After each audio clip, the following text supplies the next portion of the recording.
Hi guys, hello बच्चे party. कैसे हो आप सब लोग? आई होप सभी बच्चे काफी अच्छे होंगे। My dear students, my name is Vinod Kumar बैल and I am your physics educator. आप सभी बच्चों का हमारे इस चैनल पे एक बार फिर से स्वागत करता हूं। वेलकम और welcome back to this channel. Yes बच्चों, आज के इस लेक्चर में हम लोग chapter 1 electric charges and fields, electrostatics का बिल्कुल पहला चैप्टर, मजेदार चैप्टर, दबा के बिल्कुल बढ़िया तरीके से हम वन शॉट करने वाले हैं। क्वेश्चंस भी होंगे, थ्योरी भी होगा, सब कुछ होगा, वन स्टॉप सॉल्यूशन है। ये चैप्टर कर लेना, उसके बाद एक चुटकी सी वीडियो क्वेश्चंस वाली, then you are good to go. आप सीधा एग्जाम में जाकर बैठ सकते हैं, आपके मार्क्स कोई भी नहीं काट सकता। तो भैया स्टार्टिंग से लेकर लास्ट तक बैठने के लिए हमारे कुछ रूल्स है। कॉपी पेन उठा लीजिए, पानी की बोतल अपने सामने रख लीजिए, डिस्ट्रैक्शन को कर दीजिए दूर, ताकि बिल्कुल और बिल्कुल फोकस के साथ, बिल्कुल अर्जुन ने जिस तरीके से चिड़िया की आंख पे निशाना लगाया था फोकस के साथ, वही फोकस मुझे आप लोग का चाहिए भाई। फोकस है तो ही आना, नहीं तो थोड़ी देर बाद आना, आना जरूर है। चले शुरुआत करेंगे भैया। और इससे पहले आपको बता दूं, मॉडर्न फिजिक्स ऑलरेडी कंप्लीट हो चुकी है लेक्चर पर, तो आप वो देख सकते हैं। और डिस्क्रिप्शन में भैया टेलीग्राम चैनल का लिंक है, ये पीडीएफ आपको वहीं पर मिल जाएगी भैया। सबसे बड़ी थोड़ा सा जल्दबाजी भी करेंगे और थोड़ा सा धीरे धीरे भी पढ़ाएंगे। इलेक्ट्रिक चार्ज क्या होता है बेटे? अगर मैं मैटर की बात करता हूं, कोई भी मैटर होता है बच्चे, तो उसके अंदर पार्टिकल्स है, तो एक पार्टिकल दूसरे पार्टिकल के ऊपर फोर्स लगाता है। किसकी वजह से? चार्ज की वजह से। तो यार ये जो इलेक्ट्रिक चार्ज है भैया, ये एक इनहेरिटेड प्रॉपर्टी है, ये एक इंटरनल प्रॉपर्टी है। किसकी? मैटर की, जिसकी वजह से एक मटेरियल पार्टिकल, जिसकी वजह से एक पार्टिकल दूसरे पार्टिकल के ऊपर फोर्स लगाता है। अगर मैं आपको बताऊं तो चार्ज सर दो तरीके का होता है सर एक पॉजिटिव होता है, सर एक नेगेटिव होता है। सर देखिए, पूरा चैप्टर इलेक्ट्रॉन पे डिपेंड करता है, इलेक्ट्रॉन से ही सारी बातें जुड़ी हुई है हमारी। अगर मैं एक आपका एटम ले लेता हूं, तो इसको न्यूट्रल तब बोलेंगे बेटे। ये कब न्यूट्रल होगा? कि जितना पॉजिटिव उतना ही नेगेटिव, तब बोलते हैं ये न्यूट्रल है भैया। जितना पॉजिटिव उतना ही नेगेटिव, तब बोलते हैं ये न्यूट्रल है बेटे, हाँ कि ना? ठीक है सर। अब तुमने क्या किया भाई? तुमने इसको 2 इलेक्ट्रॉन एक्स्ट्रा दे दिए, तुमने इसको 2 इलेक्ट्रॉन एक्स्ट्रा दे दिए भाई साहब, तुमने इसको 2 इलेक्ट्रॉन एक्स्ट्रा दे दिए भैया। तो जैसी 2 इलेक्ट्रॉन एक्स्ट्रा देंगे तो ये नेगेटिवली चार्ज कहलाया जाएगा, और अगर तुमने इससे 2 इलेक्ट्रॉन ले लिए तो ये पॉजिटिवली चार्ज कहलाया जाएगा। मानी नेगेटिवली चार्ज बॉडी का मतलब क्या होगा भैया? Excess of electrons. Negatively charge body का मतलब क्या होगा बेटे? Excess of electrons. Positively charge body का मतलब क्या होगा बच्चे? Deficiency of electrons. क्या होगा मेरे भाई? डेफिशिएंसी। इलेक्ट्रॉन्स की कमी पॉजिटिव चार्ज, इलेक्ट्रॉन्स का excess negative charge. Sir electron का चार्ज क्या होता है? यूनिट क्या होता है? कूलाम्ब होता है। क्या यूनिट होता है भैया? कूलाम्ब होता है। यहीं पर लिख दे रहा हूं, इसका यूनिट क्या होगा? कूलाम्ब होगा बेटे। यूनिट क्या होगा? कूलाम्ब होगा। मल्टीपल यूनिट्स होते हैं, जैसे एक यूनिट इसका स्टैट कूलाम्ब भी होता है, बस याद रखना सिर्फ। और एक इसका एब कूलाम्ब भी होता है। क्या होता है? एब कूलाम्ब होता है। ये पूरा नहीं करना है भाई, पीडीएफ में बहुत कुछ है, मगर आपको सिर्फ उतना ही करना है जो मैं बता रहा हूं बेटे। घबराना नहीं है, ये लर्न करने बैठ जाओगे दिक्कत हो जाएगी, पेपर में ही नहीं आएगा। सर चार्ज क्या होता है बता दिया सर, पूछेगा क्या सर? नहीं, आपको पता होना जरूरी है, तब जाके आगे बढ़ेंगे। चलिए सर इलेक्ट्रिक चार्ज की कुछ प्रॉपर्टीज होती है। जैसे सबसे पहली प्रॉपर्टी भैया एडिटिव नेचर की होती है भाई। मानी ये है बच्चे कि जो इलेक्ट्रिक चार्ज है ये एक स्केलर क्वांटिटी का होता है भैया। स्केलर का मतलब ये है कि एक बॉडी पर अगर कुछ चार्ज है 2 यूनिट का, अगले पर 4 यूनिट का, तो दोनों और 4 मिलकर कितने बनाएंगे? 6 माइक्रो कूलाम्ब बन गए मान लो, या 6 यूनिट चार्ज बन गए। तो नॉर्मली अलजेब्रिकली ऐड हो सकता है, एडिटिव नेचर। दूसरा भैया conservative nature. Sir conservative nature का क्या मतलब है? सर मैं आपको बताता हूं, देखो कंजर्वेटिव नेचर का मतलब यह है कि net charge can neither be created nor be destroyed, it just can convert from one form to another। तो भैया कंजर्वेटिव नेचर में आपका नेट चार्ज जो है वो सिर्फ एक फॉर्म से दूसरे फॉर्म में कन्वर्ट हो सकता है। जैसे कि मैंने आपसे एक बात बताई बेटे, याद रखो यहां पर, अगर आपको आपके पापा ने 500 रुपए का एक नोट दिया और 500 रुपए में उन्होंने बोला जा बेटे जी ले अपनी जिंदगी, हो गए तुम खुश? बोला भैया 20 रुपए का कुरकुरे खा ले, बाकी पैसे वापस कर दे। चल मैं कह रहा हूं तेरे पास 500 थे, तूने 20 का कुरकुरे खाया, बता पहले कितने थे तेरे पास? 500। बता अब कितने हैं तेरे पास? जवाब तेरा कमेंट में होना चाहिए। मेरे को यह जानना है भाई कि तुमने सोचा कितना पहले ही, ठीक है? बदलना नहीं चाहिए, एडिट नहीं होना चाहिए भाई। मुझे जानना है तूने कितना सोचा। तूने सोचा होगा मेरे पास 480 है, मैं कहूंगा नहीं भाई तेरे पास अभी भी 500 है। सर क्या बकवास बोल रहे हो सर, क्या बात कर रहे हो? अबे 20 रुपए का जो कुरकुरे तेरे पेट में है वो भी तो है। तो इसी तरीके से वो पुराने जमाने में तुम लोगों ने डायलॉग नहीं सुना, आत्मा अमर है, मानी वो देखते नहीं हो तुम वो सास बहू वाली सीरियल में, इधर बाऊजी मर जाते हैं और इधर जो है हॉस्पिटल में एक बच्चा पैदा होता है और घर वाले कहते हैं ओ बाऊजी आ गए वापस। मानी एक शरीर से आत्मा गई दूसरे में चली गई। तो यहां पर भी ऐसा ही हो रहा है। Net charge can never be created not be destroyed, it just can convert from one form to another. समझ में आया ना भैया? तो कंजर्वेटिव नेचर हो गया। अगला जो नेचर है भैया मेरा वो है क्वांटाइजेशन नेचर, जहां से असली में चैप्टर की शुरुआत हो रही है भाई, जहां से असली में चैप्टर की शुरुआत हो रही है भैया। तो क्वांटाइजेशन नेचर क्या कह रहा है? Q बराबर plus minus any. What is the meaning of this बेटे? याद रखना मैं ये माइक्रोस्कोपिक बॉडीज की बात कर रहा हूं। किसकी बात कर रहा हूं? मैं ये माइक्रोस्कोपिक बॉडीज की बात कर रहा हूं। तो सर माइक्रोस्कोपिक बॉडीज में क्या है? छोटी छोटी बॉडीज होती है। वो कह रहे किसी भी बॉडी पे चार्ज तभी पॉसिबल है अगर वो चार्ज इलेक्ट्रॉन के मल्टीपल का चार्ज है, अगर वो चार्ज इलेक्ट्रॉन के मल्टीपल का चार्ज है। ध्यान से देखना, जैसे एक बॉडी पे 4 इलेक्ट्रॉन बराबर चार्ज है, 6 इलेक्ट्रॉन बराबर चार्ज है तो ओके है। लेकिन अगर मैं कहूं किसी बॉडी के ऊपर 5.5 इलेक्ट्रॉन बराबर चार्ज है, नॉट ओके है भाई, no okay, no okay, not okay. समझ में आया कि नहीं आया?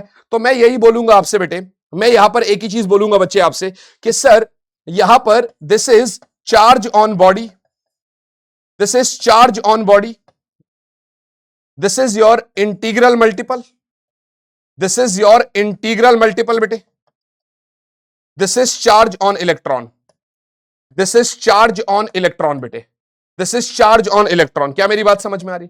This is charge on body, this is integral multiple, this is charge on electron. तो ये कॉन्सेप्ट समझ में आ गया अपने को, यहां तक क्लियर है? आगे देखो, इलेक्ट्रिक चार्ज एक इनवेरिएंट प्रॉपर्टी है, अक्सर इस पे सवाल पूछता है।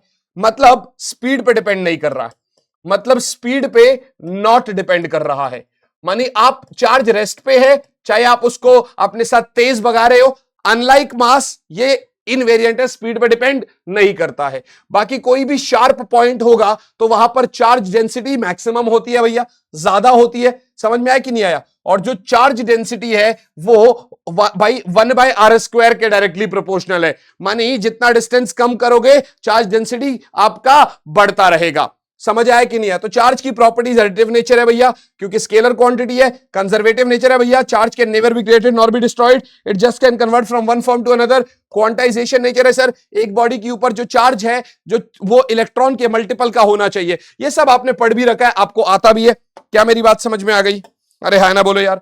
Yes sir we are clear with this part sir, yes sir we are clear with this part. चलिए भैया, तो बिल्कुल बेसिक सवाल, 1-2 सवाल बीच बीच में कराता रहूंगा, ज्यादा नहीं बेटे। समय का बिल्कुल ध्यान रखेंगे, क्रिस्प रखेंगे, कम से कम समय में इसको खत्म करने की कोशिश करेंगे। कह रहा सर एक बॉडी ने 10⁹ इलेक्ट्रॉन्स दिए हर second, every second, how much time is required to get a total charge of 1 coulomb from it? ध्यान से देखो भैया, अगर 1 सेकंड में बेटे 10⁹ इलेक्ट्रॉन्स एक बॉडी 1 सेकंड में दे रहा है, तो एक इलेक्ट्रॉन निकलने के लिए कितना समय लगेगा? इतना। और 1 कूलम चार्ज चाहिए, तो पहले तो आप देखो number of electrons in 1 coulomb कैसे निकलेगा? Q बराबर N ही होता है, charge on body 1 coulomb, N चाहिए मुझे, दिस इज 1.6 10⁻⁻⁹। तो N इज लाइक 1/1.6 इंटू 10⁻⁻⁹। तो N आपका हो जाएगा 6.25 इंटू 10⁻18। क्या मेरी बात समझ में आ गई? तो यहां पर ऐसा हो जाएगा भैया कि सर 1 कूलम इलेक्ट्रॉन का मतलब है 6.25 इंटू 10⁻18 इलेक्ट्रॉन्स निकलने के लिए बेटे। आप मल्टीप्लाई कर दो इसको इस चीज से, यहां से आपको पता चलेगा 6.25 इंटू 10⁹ सेकेंड। ये आंसर है आपका। देखिए एनसीईआरटी में ये 198 ईयर्स बोलता है, पर आपको याद करने की कोई जरूरत नहीं। Your answer is final, this is your final answer. ये क्लियर हो गया भाई? थोड़ा तेजी से कराया, मैं फिर से बोल रहा हूं। अगर एक इलेक्ट्रॉन निकलने के लिए, अगर इतना इलेक्ट्रॉन निकलने के लिए 1 सेकंड चाहिए, तो एक इलेक्ट्रॉन निकलने के लिए इतना समय चाहिए। तो इतने इलेक्ट्रॉन्स निकलने के लिए कितना समय चाहिए होगा? 198 ईयर्स। कितने ईयर्स भैया? 198 ईयर्स। अगला देखो, how much positive and negative charges there in a cup of water. सिर्फ ये क्वेश्चन सर्च करना है और आगे लिखना है विनोद कुमार बहल। आपको ये क्वेश्चन मिल जाएगा बेटे, मोस्ट इंपॉर्टेंट क्वेश्चन है। अगर यहां तक आ गए अगर यहां तक आ गए भैया, तो एक बार कमेंट कर देना।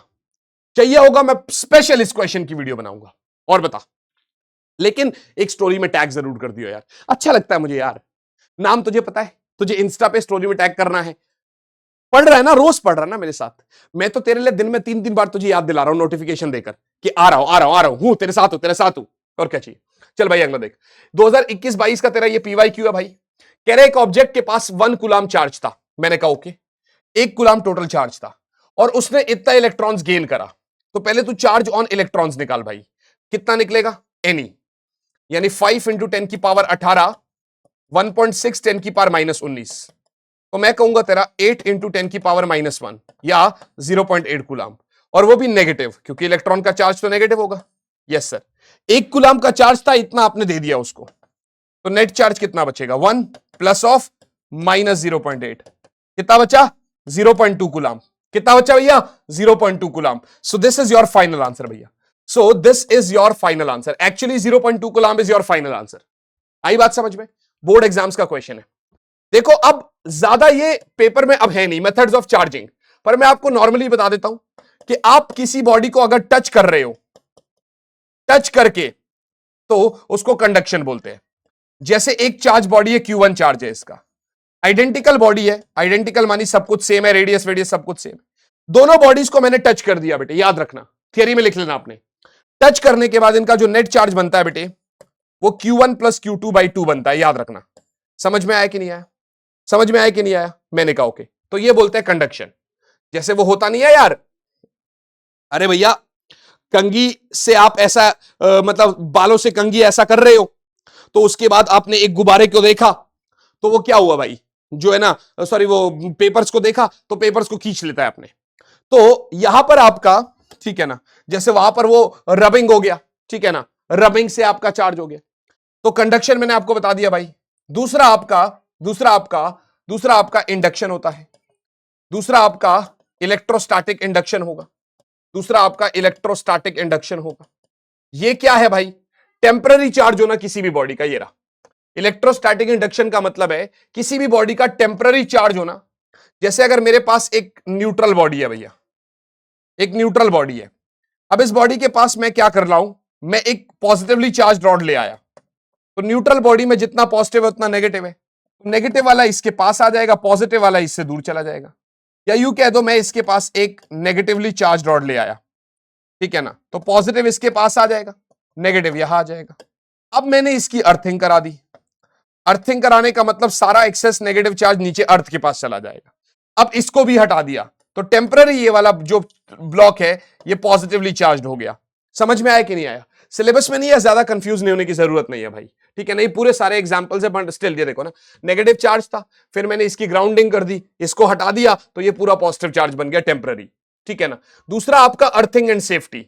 आपको पता है जब भी चार्ज बॉडी को मैं अर्थ के कांटेक्ट में लेकर आता हूं एक कनेक्टिंग कंडक्टर के थ्रू, तो उसका पूरा का पूरा जो एक्सेस चार्ज है, अगर उसके ऊपर नेगेटिव एक्सेस चार्ज है तो वो इलेक्ट्रॉन्स नीचे चले जाएंगे, अगर एक्सेस पॉजिटिव है तो अर्थ से इलेक्ट्रॉन्स आ जाएंगे, मतलब इसका न्यूट्रल बना देता है।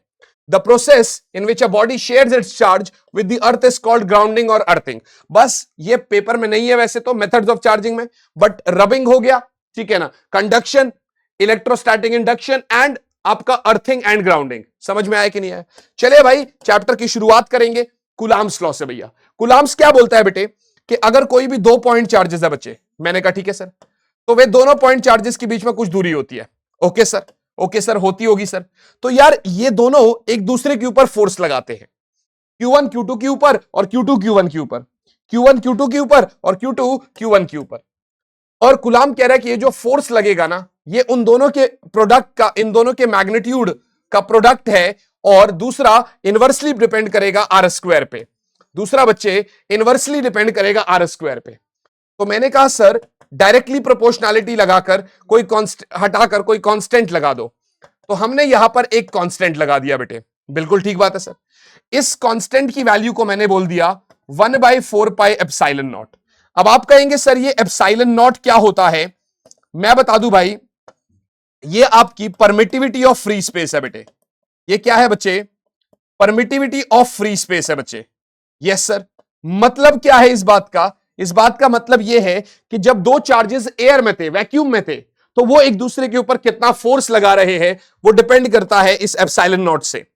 तो यहां से मेरा के का वैल्यू आ जाएगा। असल में एप्सिलॉन नॉट की वैल्यू 8.85 इंटू 10 की पावर -12, ठीक है ना, और कूलम्ब स्क्वायर पर न्यूटन मीटर स्क्वायर होती है। तो इसीलिए मैंने जैसे ही ये पुट किया यहां पर, तो इसका वैल्यू आया 9 इंटू 10 की पावर 9 न्यूटन मीटर स्क्वायर पर कूलम्ब स्क्वायर। याद रखना, एक ये कंसेप्ट था जहां पर मैंने बोला इस तरीके से, ठीक है ना, वैक्यूम की बात हो रही है। अब मैं क्या करने की कोशिश कर रहा हूं बेटे, अब मैं इन्हीं दोनों चार्ज पार्टिकल को ले रहा हूं और किसी और मीडियम में डाल रहा हूं। अब मैं इन्हीं दोनों चार्ज पार्टिकल्स को ले रहा हूं बेटे और किसी और मीडियम में डाल रहा हूं। So what I will do बेटे, व्हाट आई विल डू बच्चे, मैं अब इनको किसी और मीडियम में डालूंगा। यदि आपको लग रहा है स्पीड बहुत तेज है तो थोड़ा तुमको तेज होना पड़ेगा मेरे साथ, क्योंकि भैया बोर्ड एग्जाम्स में बिल्कुल समय नहीं है भाई, ठीक है ना। सो लेट्स मूव बच्चे। मैंने इन्हीं चार्ज पार्टिकल को उठाया बेटे, और मैंने इन्हीं चार्ज पार्टिकल को उठाकर भैया, मैंने इन्हीं चार्ज पार्टिकल को उठाकर आर दूरी पर मैंने इनको बेटे एक और मीडियम में रख दिया, किसी और मीडियम में रख दिया। मैंने इन्हीं चार्ज पार्टिकल को बेटे किसी और मीडियम में रख दिया। अब जैसे ही मैं इनको किसी और मीडियम में रखूंगा तो फोर्स इन मीडियम बन जाएगा वो, और वो बनेगा 1/4 पाई एप्सिलॉन। भाई साहब एप्सिलॉन नॉट नहीं, एप्सिलॉन। समझ में आया कि नहीं आया?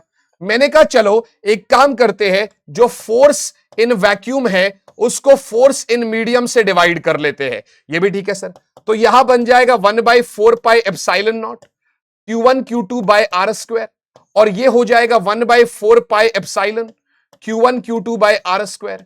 अगर आप गौर से देख पाओगे बेटे तो इससे ये कट जाएगा, इससे ये कट जाएगा, तो force in vacuum by force in medium बराबर हुआ भैया एप्सिलॉन बाय एप्सिलॉन नॉट।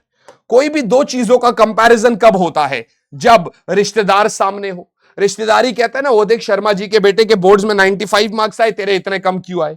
तो इसीलिए भैया ये जो एप्सिलॉन बाय एप्सिलॉन नॉट है इसको बोलते हैं बेटे एप्सिलॉन आर या फिर के। एप्सिलॉन आर का मतलब है रिलेटिव परमिटिविटी, इसका मतलब है बच्चे रिलेटिव परमिटिविटी, और के का मतलब होता है डाई इलेक्ट्रिक कांस्टेंट। के का मतलब है बच्चे डाई इलेक्ट्रिक कांस्टेंट। बेटे अगर मैं तुझसे बोल दूं तो एप्सिलॉन आर जो है वो तो हो गया तेरा, तो अब फोर्स इन वैक्यूम को तू के से डिवाइड मार ले तो वो तेरा फोर्स इन मीडियम हो जाएगा। पहला कॉन्सेप्ट ये हो गया। दूसरा, एप्सिलॉन जो है वो के एप्सिलॉन नॉट हो गया, ये भी पता चल गया। और एप्सिलॉन क्या है भाई? एप्सिलॉन क्या है? जिस तरीके से epsilon not is the permission of free space, epsilon is the permittivity of medium. उसी तरीके से बच्चे epsilon is the permittivity of medium. क्या मेरी बात समझ में आ रही है? सर एप्सिलॉन क्या है सर? परमिटिविटी ऑफ मीडियम है सर। एप्सिलॉन क्या है सर? परमिटिविटी ऑफ मीडियम है बेटे। क्या मेरी बात समझ में आ रही है? यस सर, अपने को समझ में आ गया सर, यहां तक अपने को क्लियर है सर। तो यहां से एक चीज और पता चली, जैसे फॉर एन एग्जांपल बेटे आपको बता दूं, वैक्यूम के लिए या एयर के लिए K1 होता है, जैसे एयर के लिए K1 होता है, तो F इन एयर क्या हो जाएगा? F in vacuum by 1। तो इसीलिए हम कहते हैं फ्री स्पेस का मतलब चाहे आप वैक्यूम ले लो चाहे आप एयर ले लो। अब यही जो वाटर है उसके लिए ये 80 होता है, तो मैं क्या बोलूंगा? F in water is F in vacuum over 80। क्या मेरी बात समझ में आ गई? क्या यहां तक क्लियर हो गया भाई? Yes sir, we are totally clear till here बच्चे, हमको यहां तक समझ में आ रहा है सर। यहां से अगर मैं आगे बढ़ता हूं बेटे, यहां से अगर मैं आगे बढ़ता हूं बच्चे, तो आप बिल्कुल ही ध्यान से देखना बच्चे, आप बिल्कुल ही ध्यान से देखना बेटे, जरा एक सेकंड होल्ड करिएगा। हाँ, समझ में आ गया भाई यहां तक? तो so we are actually done till here बच्चे, हम लोग को यहां तक तो क्लियर हो गया भाई, हम लोग को यहां तक तो क्लियर हो गया भैया। अब की बार बात आती है बेटे Coulomb's law in vector form बेटे, क्योंकि फोर्स एक वेक्टर क्वांटिटी है, एक पार्टिकल दूसरे पार्टिकल, तो ये प्रॉपर्टीज ऑफ चार्ज में आप एक और चीज डाल दो यहां पर, that like charges repel each other and unlike charges attract each other. भाई लाइक चार्जेस, एक लड़के ने लड़की को देखा तो यारो क्या हुआ? दिल धड़का, और फिर क्या हुआ? अबे गधो पढ़ाई कर लो, फिर क्या हुआ? Like charges repel each other, like charges repel each other. Oh yes sir, sir like charges repel each other sir. दूसरा sir, unlike charges attract each other sir, unlike charges attract each other मेरे भाई। Sir unlike charges एक दूसरे को attract करते हैं sir. Sir unlike charges एक दूसरे को अट्रैक्ट करते हैं सर। मैंने कहा बिल्कुल ठीक है सर। यहां से अगर आप ध्यान से देखोगे भैया तो हमने क्वेश्चंस आपको करा दिए, हमने कॉन्सेप्ट्स आपको करा दिए, हमने ये सब चीज आपको करा दिया। हमने कहा ठीक भाई, कोई दिक्कत वाली बात ना है भाई, ये क्लियर है भाई। Now Coulomb's law in vector form मेरे भाई, now Coulomb's law in vector form. Sir Coulomb's law vector form में क्या मतलब है? अगर ये Q1 फोर्स है, चार्ज है, और ये Q2 है बेटे, तो याद रखना बेटे, याद रखना बच्चे, जो आपका फोर्स लगता है वो अब की बार वेक्टर लगेगा, के Q1 Q2 by are square. Q1 इस डायरेक्शन में फोर्स लगाएगा, फोर्स ऑन 1 ड्यू टू 2, और Q2 इस डायरेक्शन में फोर्स लगाएगा, sorry force on 2 due to 1, force on 2 due to 1, और ये फोर्स ऑन 1 ड्यू टू 2 है। तो मैं क्या बोल रहा हूं बच्चे, ध्यान से देखना, ध्यान से देखना बच्चे, ये ऐसा है, तो F21 is force on 2 due to 1, force on 2 due to 1, force on 2 due to 1 बेटे, and F12 is actually force on 1 due to 2, force on 1 due to 2, ठीक है ना। ये जो फोर्स है ये लाइन के अलोंग लगता है, तो इसलिए मैं यहां पर आर कैप लगा देता हूं। आपको ये कह दे सर 11th का वेक्टर नहीं आता, ना आए कोई बात नहीं, तो ये समझ ले आर कैप तेरा आर वेक्टर अपॉन उसका मैग्नीट्यूड होता है, बस इतना समझ ले। तो ये तेरा हो जाएगा K Q1 Q2 by are square, R vector बटे आर।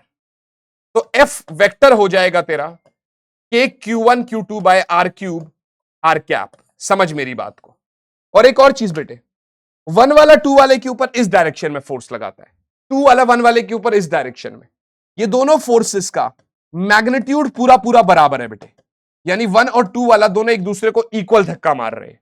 लेकिन हां, F12 ड्यू टू 1 बराबर माइनस F12 लिखूंगा, इसका मतलब ये हुआ कि 1 2 उसको खींच रहा है, 2 वाला इधर दब रहा है तो 1 वाले के ऊपर इधर को फोर्स लग रहा है, 1 वाले के ऊपर इधर को फोर्स लग रहा है। क्या मेरी बात समझ में आ गई? क्या यहां तक की कहानी क्लियर है बेटे? यस सर बिल्कुल क्लियर है सर, यस सर बिल्कुल क्लियर है सर। मैंने कहा ठीक बात है सर, जो आप कह रहे हो बिल्कुल ठीक है सर, इसमें तो कोई दिक्कत वाली बात ही नहीं है सर। थोड़ा सा आगे बढ़ते हैं बेटे, थोड़ा सा आगे बढ़ते हैं बच्चे। एक क्वेश्चन है जो मैं आपको क्वेश्चन के सेशंस में कराऊंगा, डोंट वरी। जितने क्वेश्चन यहां पे मैं करा सकता हूं वो मैं करा दूंगा आपको, और जो जो क्वेश्चंस रहेंगे ना बेटे, तो वो आपको एक अलग से इसका क्वेश्चन सेशन आएगा, आएगा आएगा, डोंट वरी, पेपर से पहले ही आएगा भाई, ठीक है ना, करवाऊंगा करवाऊंगा, ठीक है ना। तो बहुत सारे क्वेश्चंस यहां मैंने डाले, टिल देन आप खुद से प्रैक्टिस कर लेना, ठीक है ना, पर मैं आपको कराऊंगा, डोंट वरी। और अगर समय से पहले लेक्चर खत्म हो गया तो लास्ट में करा दूंगा, टेंशन मत लेना। सुपरपोजिशन प्रिंसिपल ऑफ फोर्सेस क्या कहता है बेटे, कि अगर एक पॉइंट पर एक चार्ज रखा हुआ है बेटे, तो ऐसे डिस्क्रीट बहुत सारे अलग अलग चार्जेस है बेटे। समझ में आया कि नहीं आया? ये Q1 है, ये Q2 है, ये Q3 है, ऐसी Qn है बेटे, और ये अलग अलग दूरियों पर रखे गए हैं, ये अलग अलग दूरियों पर रखे गए हैं। तो होता क्या है बेटे, कि ये सारे डिस्क्रीट पॉइंट चार्जेस इस Q चार्ज के ऊपर फोर्स लगाते हैं बेटे। तो मेरा जो नेट फोर्स होगा बेटे, वो F1 plus F2 plus dash dash dash Fn के बराबर हो जाएगा। मैंने कहा ओके सर। अगर आप ये लिखते हैं भाई तो ऐसे लिख सकते हैं बेटे कि सर नेट फोर्स, इसके ऊपर क्वेश्चन कराऊंगा, बहुत जरूरी है, आता है पेपर में। तो K Q Q1 by R1 square R1 cap बेटे। अगला भाई K Q Q2 by R2 square R2 cap, और ऐसी करते करते मेरे भाई K Q Qn by Rn square Rn cap हो जाएगा। ठीक भैया, क्या यहां तक आपको समझ में आ गया मेरे भाई? I hope so this is very very clear to all बच्चे। यहां तक की कहानी क्लियर है भैया? हां जी सर बिल्कुल क्लियर है सर। मैंने कहा नेट फोर्स का कांसेप्ट मेरे को क्लियर है, नेट फोर्स की कहानी मुझे बिल्कुल क्लियर है सर। आगे बढ़ते हैं भैया। अच्छा, इसी को एक शॉर्ट फॉर्म में भी लिख सकते हो आप, जैसे के क्यू मैंने बाहर ले लिया, बाकी सब प्लस है तो इसलिए प्लस को समेशन लिख दिया, Q I by R I square R I cap where I बराबर 1 से n। ठीक भाई, ध्यान से देखना बेटे, किसी भी बच्चे को लग रहा है कि तेज है, समझ नहीं आ रहा है, तो यार कमेंट करना यार, without any hesitation, don't worry यार। तू लास्ट टाइम पढ़ रहा ना, मैंने तेरे को बोला मैं तेरे साथ हूं, टेंशन क्यों ले रहा है? मैं तेरे साथ हूं भाई, बस तुझसे बात ज्यादा इसलिए नहीं कर रहा क्योंकि भाई मुझे ना फटाफट तुझे यार सिलेबस भी कराना है, क्वेश्चंस भी कराने हैं, तुझे अच्छा भी फील कराना है, तुझे ये भी बताना है कि पेपर में यही सारे सवाल आएंगे। जैसे देख, एक सुपर पोजिशन का एक टाइप करा रहा हूं मैं तेरे को, जैसे 4 पॉइंट चार्जेस है, क्यू क्यू क्यू क्यू ऐसे करके, और ये स्क्वायर के कॉर्नर्स पर रखे गए हैं बेटे, ठीक है ना। अब की बार कह रहा है सर इस चार्ज के ऊपर रिजल्टेंट फोर्स बताइए, find the resultant force on charge Q. मैंने कहा ठीक बात है यार, सुन मेरी बात, जो सेम चार्ज होता है ना वो हमेशा इसको धक्का मारेगा, तो ये मेरा लगेगा F1। अगर ये A है, ये A है, तो ये होगा √2a, तो ये होगा √2a, ये होगा √2a। तो F1 क्या हो जाएगा भाई, K Q square bye F1 क्या हो जाएगा, के क्यू स्क्वायर बाय, और दूसरा √2a का होल स्क्वायर, दूसरा मेरे भाई √2a का whole square. So this is like K Q square by 2a square. समझा भाई? बिल्कुल ठीक है सर, बिल्कुल ठीक है सर। अब देख, ना तो यहां पर तुझे इसने प्लस दे रखा है ना माइनस दे रखा है, तो फिलहाल प्लस प्लस है, ये इस डायरेक्शन में धक्का मारेगा F2 और ये वाला इस डायरेक्शन में धक्का मारेगा F3। समझा? तो मैंने कहा भैया जो तेरा F2 है या F3 है ये बराबर है कितना भाई, के क्यू क्यू बाय ए स्क्वायर। कितना भाई, के क्यू क्यू बाय ए स्क्वायर मेरे भाई। बिल्कुल ठीक है sir, K Q Q bye ए स्क्वायर हो गया, के क्यू क्यू बाय ए स्क्वायर हो गया, ये भी ठीक है सर। सर F2 बराबर F3 बराबर के क्यू क्यू बाय ए स्क्वायर हो गया सर, ये भी ठीक है सर। तो अब बराबर है, तो इन दोनों का आएगा एक रिजल्टेंट, इन दोनों का आएगा एक रिजल्टेंट इस डायरेक्शन में भाई। तो जो F रिजल्टेंट होगा भाई, जो तेरा F रिजल्टेंट होगा मेरे भाई, वो क्या आएगा, रूट में F2 का स्क्वायर प्लस बेटे F3 का square plus 2F2 F3 cos 90। समझे? Yes sir. Sir F2 F3 को मैं मान लेते F मान लेता हूं, से F मान लेता हूं, तो ये F रिजल्टेंट मेरा क्या आने वाला है बच्चे, F square plus F square plus 2F square cos 90 0 हो गया, तो 2F स्क्वायर हो गया भाई, ये भी ठीक है सर। F रिजल्टेंट, तो मेरा F रिजल्टेंट बराबर √2F हो जाएगा, मेरा F रिजल्टेंट बराबर √2F हो जाएगा बेटे। कितना हो जाएगा, √2F हो जाएगा। मेरा F रिजल्टेंट बराबर क्या हो जाएगा भाई, √2F हो जाएगा। बिल्कुल ठीक है सर। बोले तो √2 इंटू F की जगह के क्यू क्यू बाय ए स्क्वायर हो रहा है, सही है, और दोनों ही फोर्सेस उस डायरेक्शन में है। तो अब की बार मैं तुझसे कह सकता हूं कि सर नेट फोर्स जो लगेगा वो F1 प्लस F3 लगेगा, सॉरी F रिजल्टेंट लगेगा। F1 कितना है भाई, ये रहा, k Q square by 2a square, और F रिजल्टेंट कितना है, √2 के क्यू क्यू बाय ए स्क्वायर। मैंने कहा sir K Q by A square common लिया, ब्रैकेट में क्या बचा भाई, q/2 प्लस √2 इंटू क्यू। समझ में आया? ये भी ठीक है सर। तो यहां तक आपका कंसेप्ट क्लियर हो गया भाई। ये तेरा नेट फोर्स लगेगा, समझे भाई, पहले इसने मारा फिर इसने और इसने, इनका रिजल्टेंट फिर ऐड हो गया। अगर ये माइनस होता तो ये इधर को खींचते फिर माइनस हो जाता। समझ गए ना आप लोग?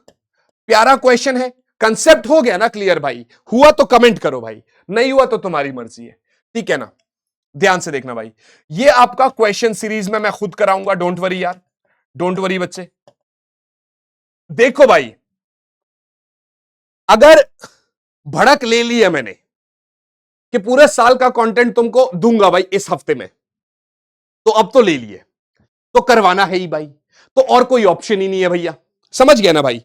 तो और कोई ऑप्शन नहीं है मेरे भाई, देना है कंटेंट, करना है कंटेंट, करवाऊंगा भाई, डोंट वरी गाइस। थोड़ा सा स्ट्रैटेजी जरूर बदला है, जैसे आज सेमीकंडक्टर आना था तो मैंने चैप्टर 1 अभी रिकॉर्ड मारा है, और कल मैं चैप्टर 2 और 3 करूंगा, बड़े बड़े थे ना, इसलिए ताकि बाद में बहुत ज्यादा बर्डन ना हो तुम्हारे ऊपर, तुम पहले ही चीजों को कर लो, है ना, इसलिए। तो भाई साहब आप जरा ध्यान से देखना सर, ये आपका हो गया सर। तो क्वेश्चन सीरीज जरूरी है भाई। मैं बोलूं यार यही से सब कुछ हो जाएगा, तुझे भी पता है कितना बड़ा चैप्टर है, अभी तुझे सिर्फ एक कंफर्ट जोन में डाल रहा हूं ताकि तेरा ये रिवीजन हो जाए, तो जब मैं तेरे साथ मैराथन लूंगा लाइव तो मैं तुझे क्वेश्चंस कराऊंगा कि ये भी कर ले, ये भी कर ले, ये भी करना है, ये भी करना है, ये भी करना है, ऐसे करके।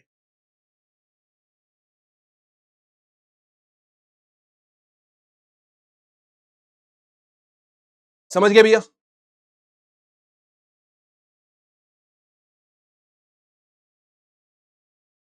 चले भैया, चलो आगे चलते भैया। ये कॉन्टैक्ट वाला भी एनसीईआरटी में मेरे को ऐसा लगता नहीं कि ये होगा, जो अभी क्वेश्चन कराया तुमको, ऑप्शंस भले ही सेम है बट क्वेश्चन बिल्कुल सेम है। ध्यान से देखना, आपको होमवर्क करके लाना, मैं समझा देता हूं बस। कह रहा है 4 चार्जेस है, ये लीजिए भैया, -q -q -q और -q। कह रहा है सर, और एक क्यू चार्ज सेंटर पर है, ठीक है ना, कह रहा है सिस्टम इक्विलिब्रियम में है, तो इस क्यू का वैल्यू क्या होगा? बच्चे याद रखना, जब भी ये सिस्टम इक्विलिब्रियम वाला क्वेश्चन बोलता है बेटे, तो किसी भी एक चार्ज को पकड़ लो सेंटर वाले को छोड़कर, क्योंकि वो तो वैसे भी देखो, ये इधर को धक्का मारेगा, इधर ये इधर कैंसिल आउट हो जाएगा। सेंटर वाले को छोड़कर किसी भी एक चार्ज को पकड़ लो बेटे, और उस एक चार्ज के ऊपर नेट फोर्स जीरो कर लो, उस एक चार्ज के ऊपर नेट फोर्स जीरो कर लो।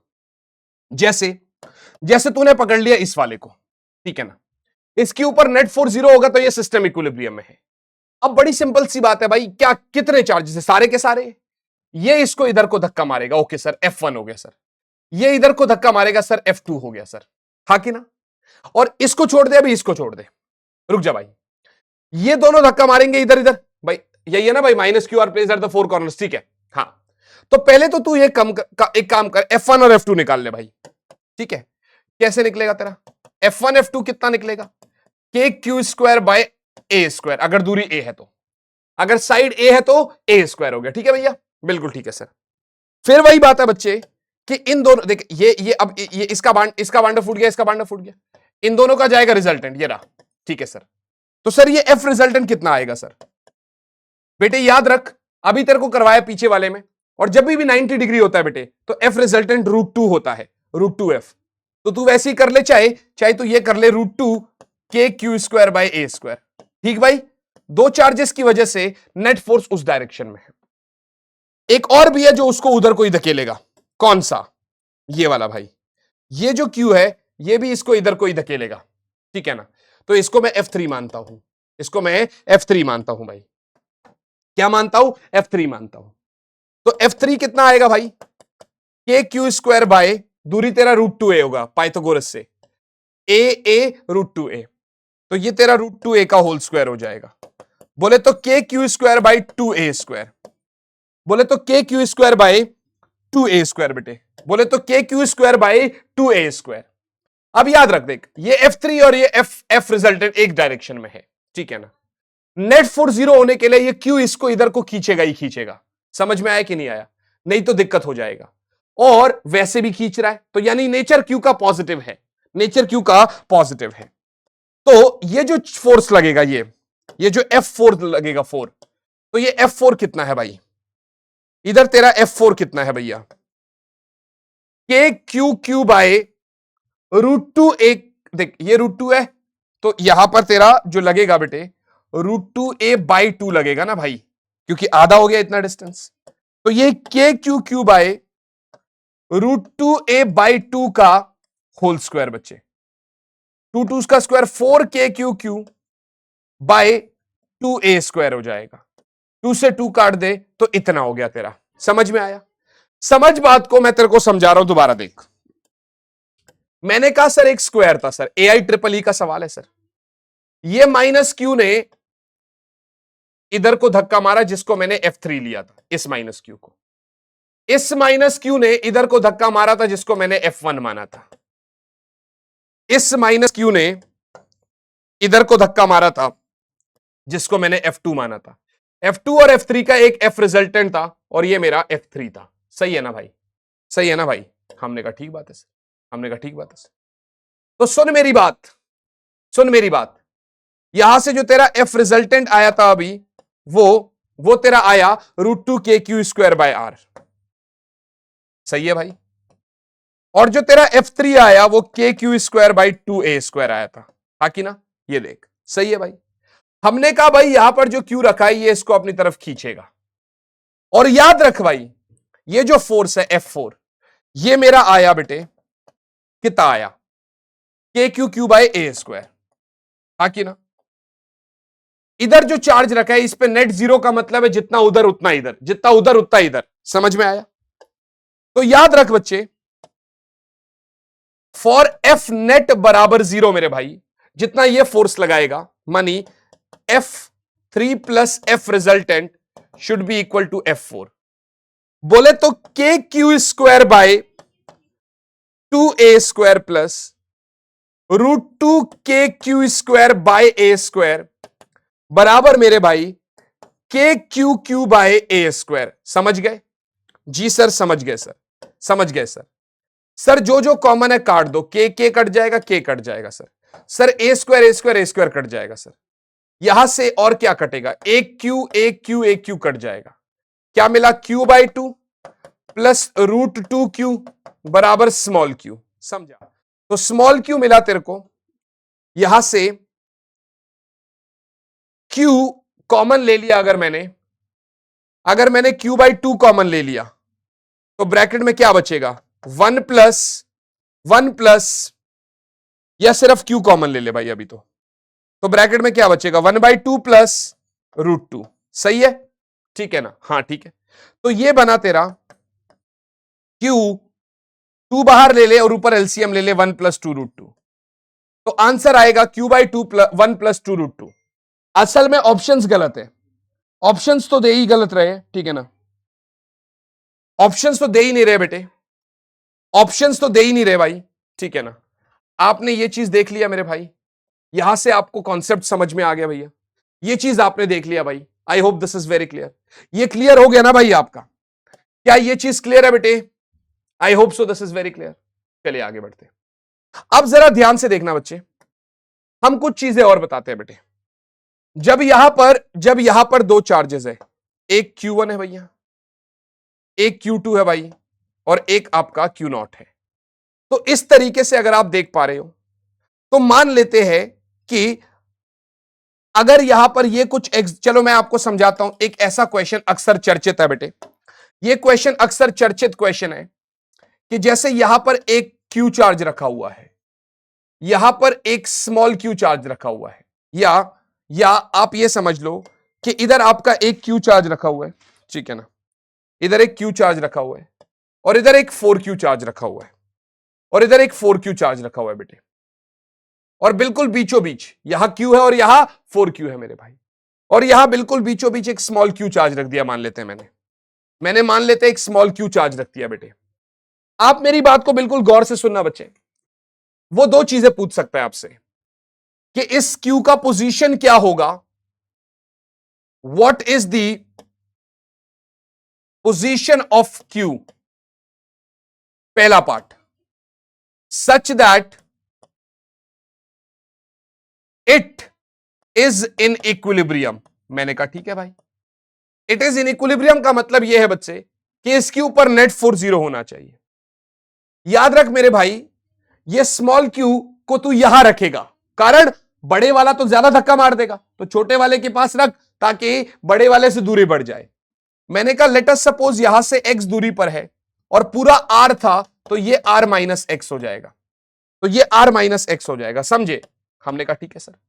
ये इधर को धक्का मारेगा F1 और ये इधर को धक्का मारेगा F2 हो जाएगा। अगर F नेट 0 करना है बच्चे तो F1 को F2 के बराबर करना होगा। बोले तो KQ बाय एक्स स्क्वायर तेरा KQ into 4Q by R minus X का होल स्क्वायर होना चाहिए। समझ गए ना भाई? समझ गए ना भाई? हां जी सर, K से K काट दो, Q से Q काट दो, स्मॉल Q से स्मॉल Q काट दो, तो तेरे को मिलेगा R माइनस एक्स का होल स्क्वायर बराबर 4x स्क्वायर। मैंने कहा R माइनस एक्स का होल स्क्वायर बराबर 2x का होल स्क्वायर, स्क्वायर से स्क्वायर काट दे तो R माइनस एक्स मिला 2x।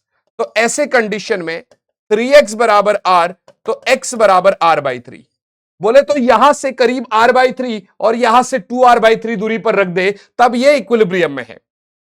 ये पार्ट 1 है भाई। अगला तुझसे पूछ सकता है सेकेंड पार्ट में, what is the nature and magnitude of charge small Q such that system is in equilibrium. मैंने क्या बोला था बेटे, जब सिस्टम इक्विलिब्रियम में होता है तो बीच वाले को छोड़ दो, बाकी किसी भी एक को पकड़ लो और नेट फोर्स 0 कर दो। उसके लिए आपको इस वाले को पकड़ना पड़ेगा। किस वाले को भैया? कैपिटल Q को पकड़ना पड़ेगा। सर इसको पकड़ लो, ये वाला धक्का मारेगा F फोर्स के साथ, F1 के साथ, तो Q मस्ट इसको खींचना चाहिए F2 फोर्स के साथ और डिस्टेंस बराबर होना चाहिए। आपने ये तो ले ही लिया कि ये r/3 है और ये कितना है, r है। समझ गए? तो ऐसे कंडीशन में आपका, मैं क्या बोल रहा हूं, क्या क्या बराबर होना चाहिए, आपका F1 F2 के बराबर होना चाहिए। F1 कितना है बेटे, KQ 4Q, और दूरी कितना है भाई, r²। F2 कितना है भाई, दिस और दिस, KQQ बाय r/3 का होल स्क्वायर। समझ गए? जी सर। ये बचा 4KQ² बाय r², और ये बचा 9KQQ बाय r²। सुन, r² से r² काट, k से k काट ले, q से q काट ले, 4q मिल गया तेरे को 9q, तो स्मॉल q मिला -4q बाय 9। फिर समझ, माइनस का मतलब इसलिए क्योंकि वो उसको खींचेगा। ये यार एक इंपॉर्टेंट प्रॉब्लम आ जाता है पेपर में। जिस भी बच्चे ने अभी तक पढ़ा और जिसको लग रहा है कि थोड़ी स्पीड सर काफी तेज है, कोई बात नहीं, अभी रुक, मैं तेरे को दोबारा से इसको वेरीफाई करवाता हूं, दोबारा से इसको रिवाइज कराता हूं।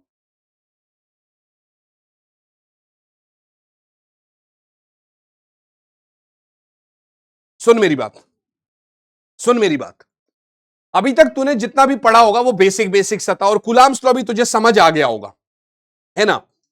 फिर मैंने एक तेरे को क्वेश्चन कराया ये वाला, सुपरपोजिशन वाला। हमने कहा इसने इधर को धक्का मारा, इसने इधर को रिजल्टेंट निकाला, दोनों को ऐड किया, ये भी तुझे समझ आ गया होगा।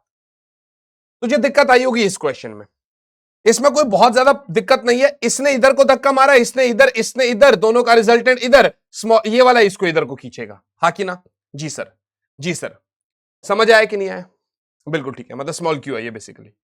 फिर हमने बोला सर अगर ऐसी बात है तो कोई बात नहीं यार, ये वाला जो है इधर को धक्का मारेगा, सिस्टम इक्विलिब्रियम में, और स्मॉल क्यू अपनी तरफ खींचेगा। समझे?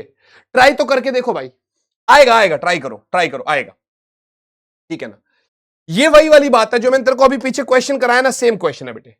Find position from 4Q eight which third charge should be placed such that net force on it is 0। समझ में आया कि नहीं आया?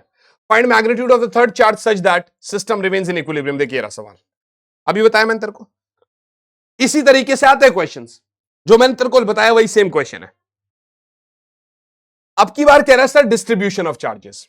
ध्यान से देख, अभी तक तू माइक्रोस्कोपिक बॉडीज पढ़ रहा था जहां पर डिस्क्रीट पॉइंट चार्जेस है, एक बॉडी 1.4, दूसरा 0.4, तीसरा 0.4, ऐसे करके। मगर अब मैं कॉन्टिन्यूअस बॉडीज पढ़ूंगा, अब मैं कॉन्टिन्यूअस डिस्ट्रीब्यूशन पढ़ने वाला हूं बेटे मेरे भाई। अभी मैं कॉन्टिन्यूअस डिस्ट्रीब्यूशन पढ़ने वाला हूं बच्चे। अभी मैं क्या पढ़ने वाला हूं? अभी मैं कॉन्टिन्यूअस डिस्ट्रीब्यूशन पढ़ने वाला हूं भाई। सर ये कॉन्टिन्यूअस डिस्ट्रीब्यूशन क्या है सर? सर ये कॉन्टिन्यूअस डिस्ट्रीब्यूशन क्या है सर? मैं तुझे बताता हूं ये कॉन्टिन्यूअस डिस्ट्रीब्यूशन क्या है, ध्यान से देख। अभी मैं कॉन्टिन्यूअस डिस्ट्रीब्यूशन पढ़ने वाला हूं बेटे। है क्या ये कॉन्टिन्यूअस डिस्ट्रीब्यूशन? सुन मेरी बात, ध्यान से देखियो इसको। अगर एक रॉड है 1 मीटर का और इस पे कुछ क्यू चार्ज है, तो आधे मीटर पे Q/2, उसके आधे पे Q/4, उसके आधे पे Q/8, उसके आधे पे Q/16, मतलब ऐसे ऐसे हो रहा है।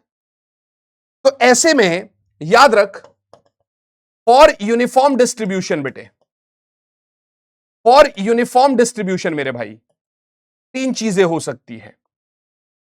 एक आपका रॉड हो सकता है, और एक आपका, देखो, एक आपका रॉड हो सकता है, ठीक है ना। दूसरा आपका मतलब एक आपका लीनियर हो सकता है, एक आपका लीनियर हो सकता है जैसे किसी लाइन चार्ज के ऊपर। दूसरा आपका सरफेस डिस्ट्रीब्यूशन हो सकता है जैसे किसी शीट के ऊपर। और तीसरा आपका वॉल्यूम डिस्ट्रीब्यूशन हो सकता है जैसे कोई क्यूब।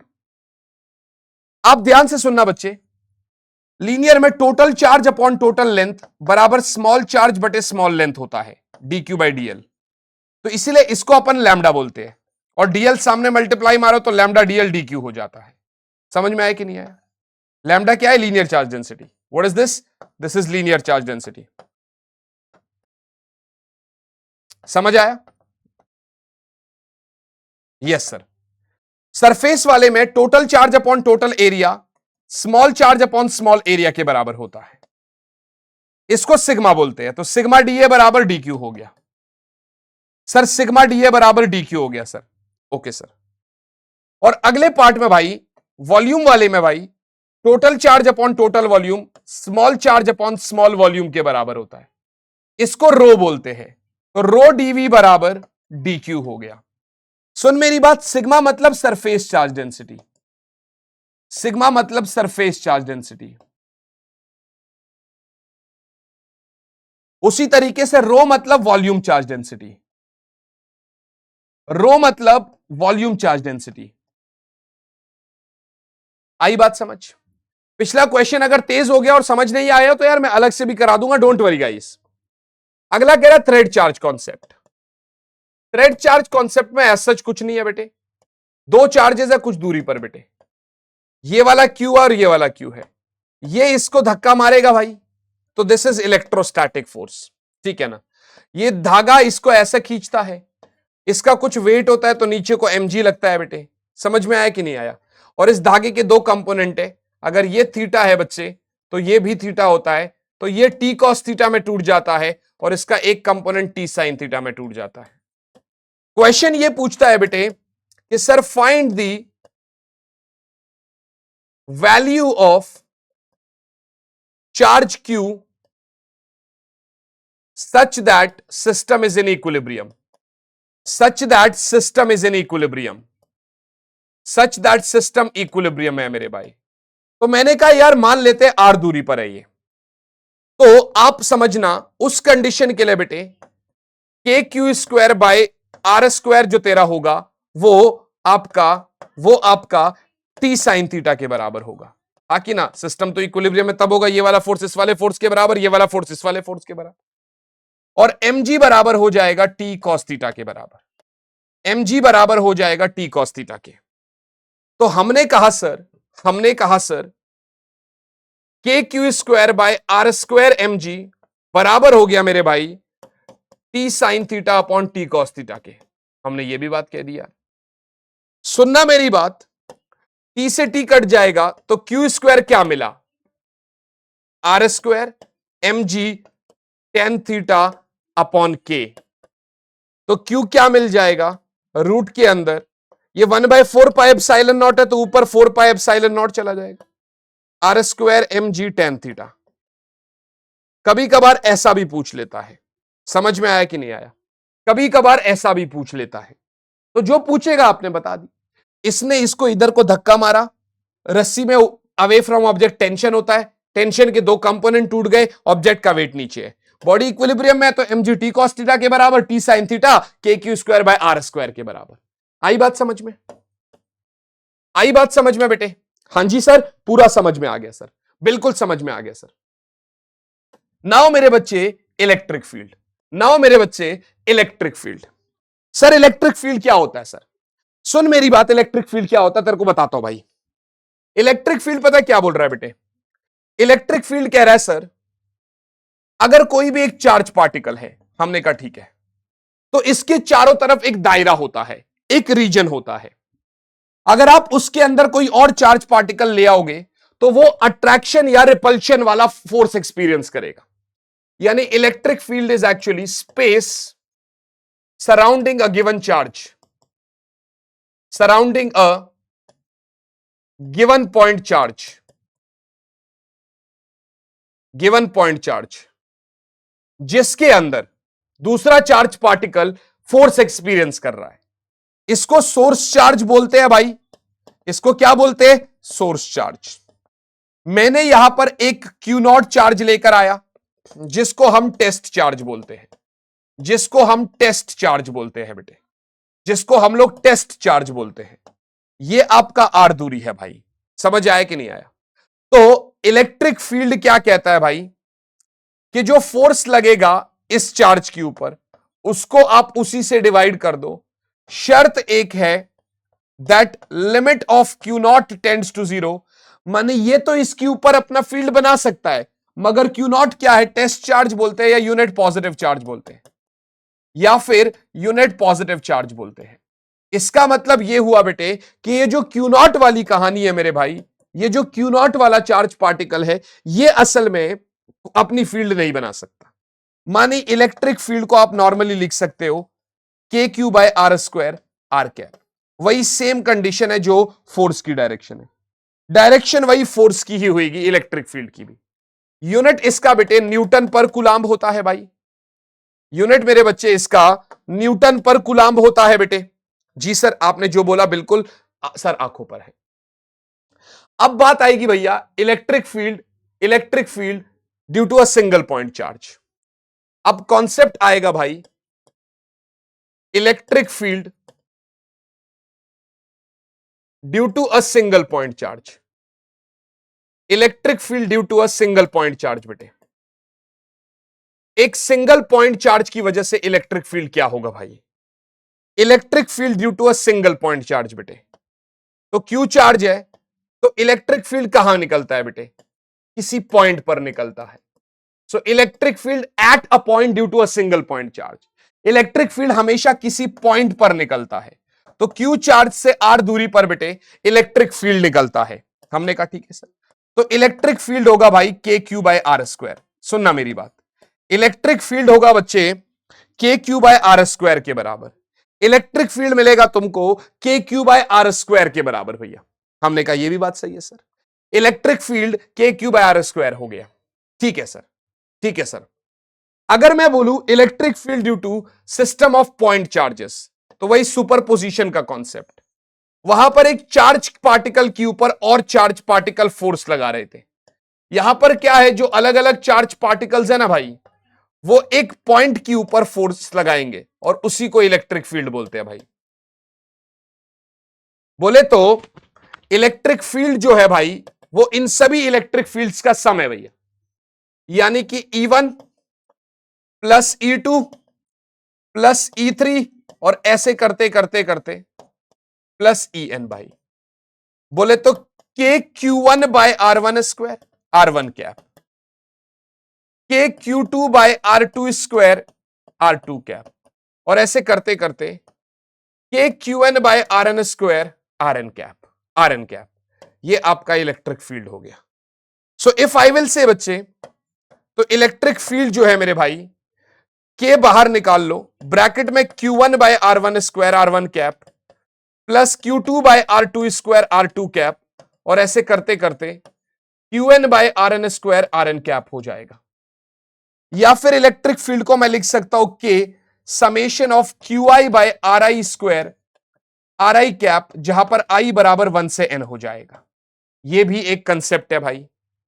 क्वेश्चंस कैसे पूछता है मैं आपको बताता हूं। देखो क्वेश्चंस कैसे पूछेगा मैं आपको बताता हूं, पर पहले आप ये देखो, कह रहा है E और R का ग्राफ बना लो। एक बात बताओ, E और R का ग्राफ ऐसे बनता है, E R स्क्वायर के इनवर्सली प्रोपोर्शनल है। ठीक है भैया, ठीक है भैया, यस सर। एक सवाल कराता हूं आपको, दो पॉइंट चार्जेस है प्लस 2Q और माइनस Q, ये आपका B और C पर रखे गए हैं इक्विलेटरल ट्राइंगल के, ठीक है ना, जिसका साइड A है। मैंने कहा ठीक है। Obtain the expression for the magnitude, तो पहले तो आप मैग्नीट्यूड बताएंगे फिर डायरेक्शन बताएंगे। तो मैग्नीट्यूड की बात कर रहे हैं बच्चे, ध्यान से देखिए, प्लस Q जो है ये इस तरफ को, भाई प्लस Q पॉजिटिव को तो धक्का मारेगा, तो ये तेरा E1 हो गया, सही है भाई। और माइनस 2Q अपनी तरफ खींचेगा और ये तेरा E2 हो गया। अगर दोनों बराबर होंगे तो बीचों बीच रिजल्टेंट होगा, नहीं तो रिजल्टेंट बीचों बीच नहीं होगा। कोई बात नहीं, पहले तू E1 निकाल ले भाई, कितना आ रहा है, के क्यू बाय ए स्क्वायर, सही है भाई। अब E2 निकाल, E2 निकाल ले, 2k Q by A square. समझ आया? अब सुन मेरी बात, अगर ये तेरा 60 डिग्री है भाई, तो ये कितना होगा, 120 डिग्री। तो दोनों के बीच का एंगल 120 है। तो अब रिजल्टेंट निकाल ले पहले, यानी कि E1 square plus E2 square plus 2E1 E2 cos 120। सुन मेरी बात, E1 और E2 में क्या रिलेशन है, E2 जो है तेरा वो 2E1 के बराबर आ रहा है, सही है भाई? जी सर। तो E रिजल्टेंट जो आएगा भाई, E1 तो E1 ले ले और इसकी जगह 2E1 का होल स्क्वायर ले ले, प्लस फिर से 2E1 E1 ले ले, E2 को 2E1 ले ले, और cos 120 को -1/2 ले ले, cos 120 को -1/2 ले ले। तो E रिजल्टेंट जो आएगा मेरे भाई, वो आएगा तेरा E1 square plus 4E1 square minus 2 से 2 काट दे 2E1 स्क्वायर। 1 और 5 4, 5 में से 2 हटा दे तो 3 बच गया, 5 में से 2 हटा दे तो 3 बच गया। तो ये हो गया तेरा √3E1 स्क्वायर या फिर √3E1। या फिर √3 E1। तो तेरा ई रिजल्टेंट कितना आ रहा है भैया? √3 E1 आ रहा है। तेरा ई रिजल्टेंट कितना आ रहा है बेटे? √3 E1 आ रहा है। बात समझ में आ रही है? Yes sir. बोले तो ई रिजल्टेंट का जो मैग्नीट्यूड है बेटे वो √3 और E1 की जगह क्या आ जाएगा भाई? ये रहा KQ/A² आ जाएगा। अभी समझ आ गया? ये पहला पार्ट है। अब तो तेज नहीं पढ़ाया तो बेसिक सा सवाल था भाई। अब की बार कह रहा सर ये रिजल्टेंट जो है इसकी डायरेक्शन क्या है भाई? कोई बात नहीं, तेरे को इसके लिए शॉर्टकट फॉर्मूला देता हूं। तूने क्लास 11th में वेक्टर्स पढ़ा था भाई, पैरेललोग्राम लॉ याद है? और उधर तूने ये बोला था कि अगर रिजल्टेंट वाले ने जिस वेक्टर के साथ अल्फा एंगल बनाया तो tan अल्फा होता है भाई b sin theta upon a plus B cos theta, b sin theta upon a plus B cos theta. तो तेरा tan अल्फा होता है मेरे भाई b sin theta upon a plus B cos theta. सुन मेरी बात, ये तूने पढ़ा था। तो ऐसे कंडीशन में मान लेते अल्फा E1 के साथ है, तो अब की बारी tan अल्फा क्या हो जाएगा? E2, b वाला क्या होगा? E2 sine of theta is the angle between the vectors, तो 120 बाय ए क्या है? E1 और b क्या है? E2 cos of 120। सही है भाई? चल आगे बढ़ आगे बढ़। तो tan अल्फा हो गया तेरा E2 बोले तो 2E1, यस सर। साइन 120 बोले तो साइन 60, बोले तो √3/2, ठीक सर। E1 बोले तो E1 और ये बोले तो 2E1 और cos 120 बोले तो -1/2। 2 से 2 कटा, ये तो 0 हो गया। नीचे 0 मतलब नॉट डिफाइंड। नॉट डिफाइंड का मतलब है अल्फा 90 डिग्री। नॉट डिफाइंड का मतलब है tan 90 होता है नॉट डिफाइंड। इसका मतलब भाई ऐसे कंडीशन में जो डायग्राम री ड्रॉ होएगा वो कुछ ऐसा बनेगा। मानी ये तो E1 है तेरा, सही है, और ये तेरा E2 है, लेकिन जो ई रिजल्टेंट है ना भाई वो ऐसे डायरेक्शन में, वो इधर 90 डिग्री बनाएगा और इधर 30 डिग्री बनाएगा। एक प्यारा क्वेश्चन था कि नहीं था? टाइम भले ही लग जा रहा है पर भाई साहब आपको कॉन्सेप्ट्स क्लियर करा रहा हूं, क्वेश्चंस करा रहा हूं, सब कुछ आपको वन शॉट दे रहा हूं। और क्या चाहिए भाई तुमको? समझ गए? घर पे प्रैक्टिस जरूर कर लेना, पीडीएफ तो मिल ही जाएगी ना भाई। ये क्वेश्चन आप देखो क्या बोल रहा है। कह रहा सर 2 पॉइंट चार्जेस है सर, 2 पॉइंट चार्जेस है, एक Q1 है और एक Q2 है और डी डिस्टेंस पर रखा हुआ है। Electric field intensity P point पर 0 है यहां पर। ओके, इसका मतलब क्या है? आप देखो बच्चे, हमेशा याद रखना, अगर इधर प्लस Q है और इधर भी प्लस Q है, दो नेगेटिव चार्ज अगर है, दो पॉजिटिव चार्ज है या दो नेगेटिव चार्ज है, प्लस माइनस, ठीक है ना? या तो दोनों पॉजिटिव चार्ज है, प्लस प्लस है, या फिर दोनों ही नेगेटिव है। ऐसे कंडीशन में इलेक्ट्रिक फील्ड कहीं बीच में 0 होगा, ई नेट 0 होगा कहीं बीच में। अगर एक पॉजिटिव है एक नेगेटिव है तो ऐसे कंडीशन में बेटे इलेक्ट्रिक फील्ड 0 होएगा स्मॉलेस्ट चार्ज के पास। मैग्नीट्यूड की बात हो रही, जैसे यहां -4 है और 2 है, तो -4 का मैग्नीट्यूड 4 है, तो 4 नहीं 2 वाले के पास होगा फिर। तो ऐसे कंडीशन में बच्चे ध्यान से देख, यहां पर इलेक्ट्रिक फील्ड 0 हो रही है, इसका मतलब पहला कंक्लूजन मिला कि जो Q2 का मैग्नीट्यूड होगा भाई वो तेरा Q1 के मैग्नीट्यूड से कम होएगा, वो तेरा Q1 के मैग्नीट्यूड से कम होएगा। पहला कंडीशन तो ये हो गया भाई।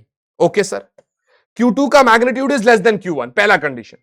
और दूसरा बच्चे, क्योंकि एक पॉजिटिव है और एक नेगेटिव है, तो ऐसे कंडीशन में मैं तुझे ये बोलूंगा कि Q1 और Q2 को मल्टीप्लाई करेगा तो वो लेस देन 0 हो जाएगा। वो क्या हो जाएगा भाई? लेस देन 0 हो जाएगा। आई बात समझ में? Yes sir. देखो अक्सर ये एनसीईआरटी का एक क्वेश्चन है भाई, मैं तुझे ये क्वेश्चन वाली शीट में कराऊंगा जरूर, मगर फिलहाल तुझे इतना बता देता हूं कि अगर इलेक्ट्रॉन गिराएगा इलेक्ट्रिक फील्ड में या फिर प्रोटॉन गिराएगा इलेक्ट्रिक फील्ड में, तो ऐसे कंडीशन में नीचे कौन जल्दी गिरता है? तो याद रख, time is directly proportional to mass. Mass of proton is greater than mass of electron, तो time of fall for proton is greater than time of fall for electron, so electron जल्दी गिर जाता है। कंप्लीट क्वेश्चन तू practice कर ले। मैं तुझे जब ये complete electrostatics plus current electricity के क्वेश्चंस कराऊंगा ना, तब मैं तुझे ये करा दूंगा, डोंट वरी, तब मैं तुझे पक्का ये करा दूंगा, ठीक है ना भाई। कॉन्टिन्यूअस चार्ज डिस्ट्रीब्यूशन मैं ऑलरेडी आपको करा चुका हूं पीछे, ठीक है ना। अब क्या कह रहा है, electric field due to a uniformly distributed charge ring. भाई सुन मेरी बात, ये 2016 में इसका डेरिवेशन आया था। मैं चाहता हूं कि मैं तुझे इसका डेरिवेशन करा दूं भाई, समझ में आया कि नहीं आया। मैं चाहता हूं कि मैं इसका डेरिवेशन तुझे करा दूं, due to uniformly charge ring distribute. So electric field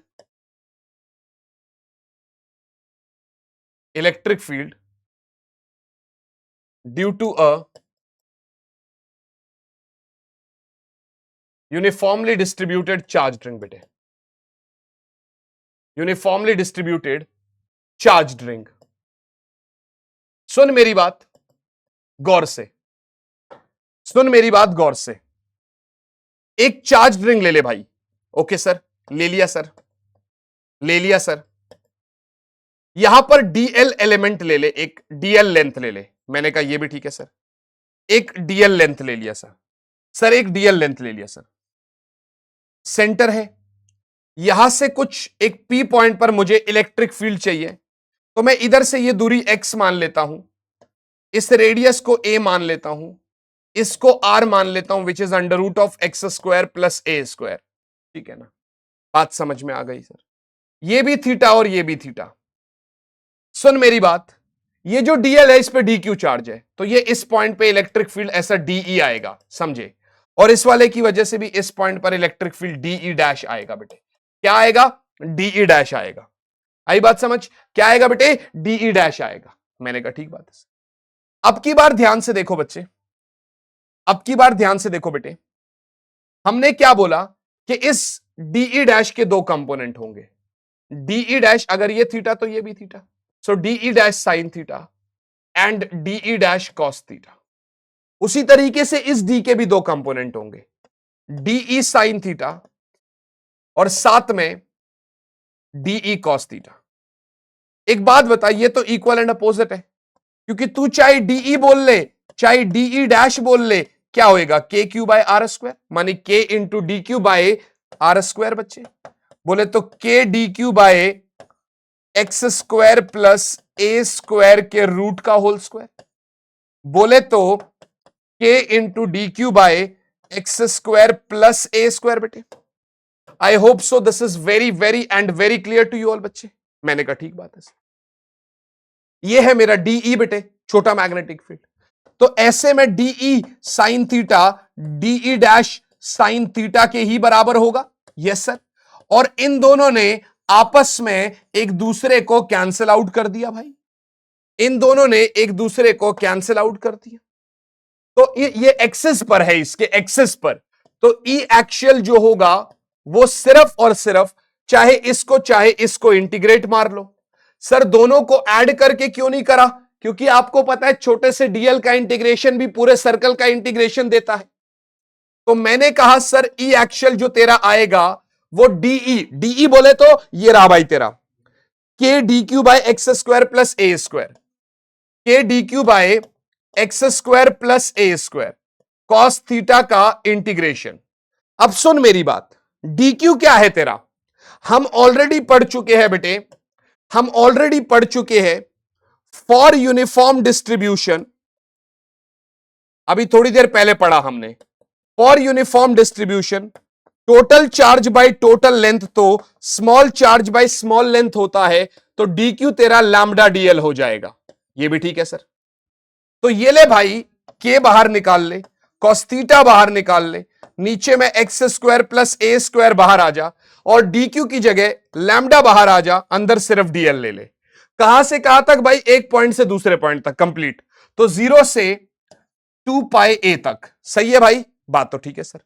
तो के अपॉन एक्स स्क्वायर प्लस ए स्क्वायर, ठीक भाई, ये ठीक है सर।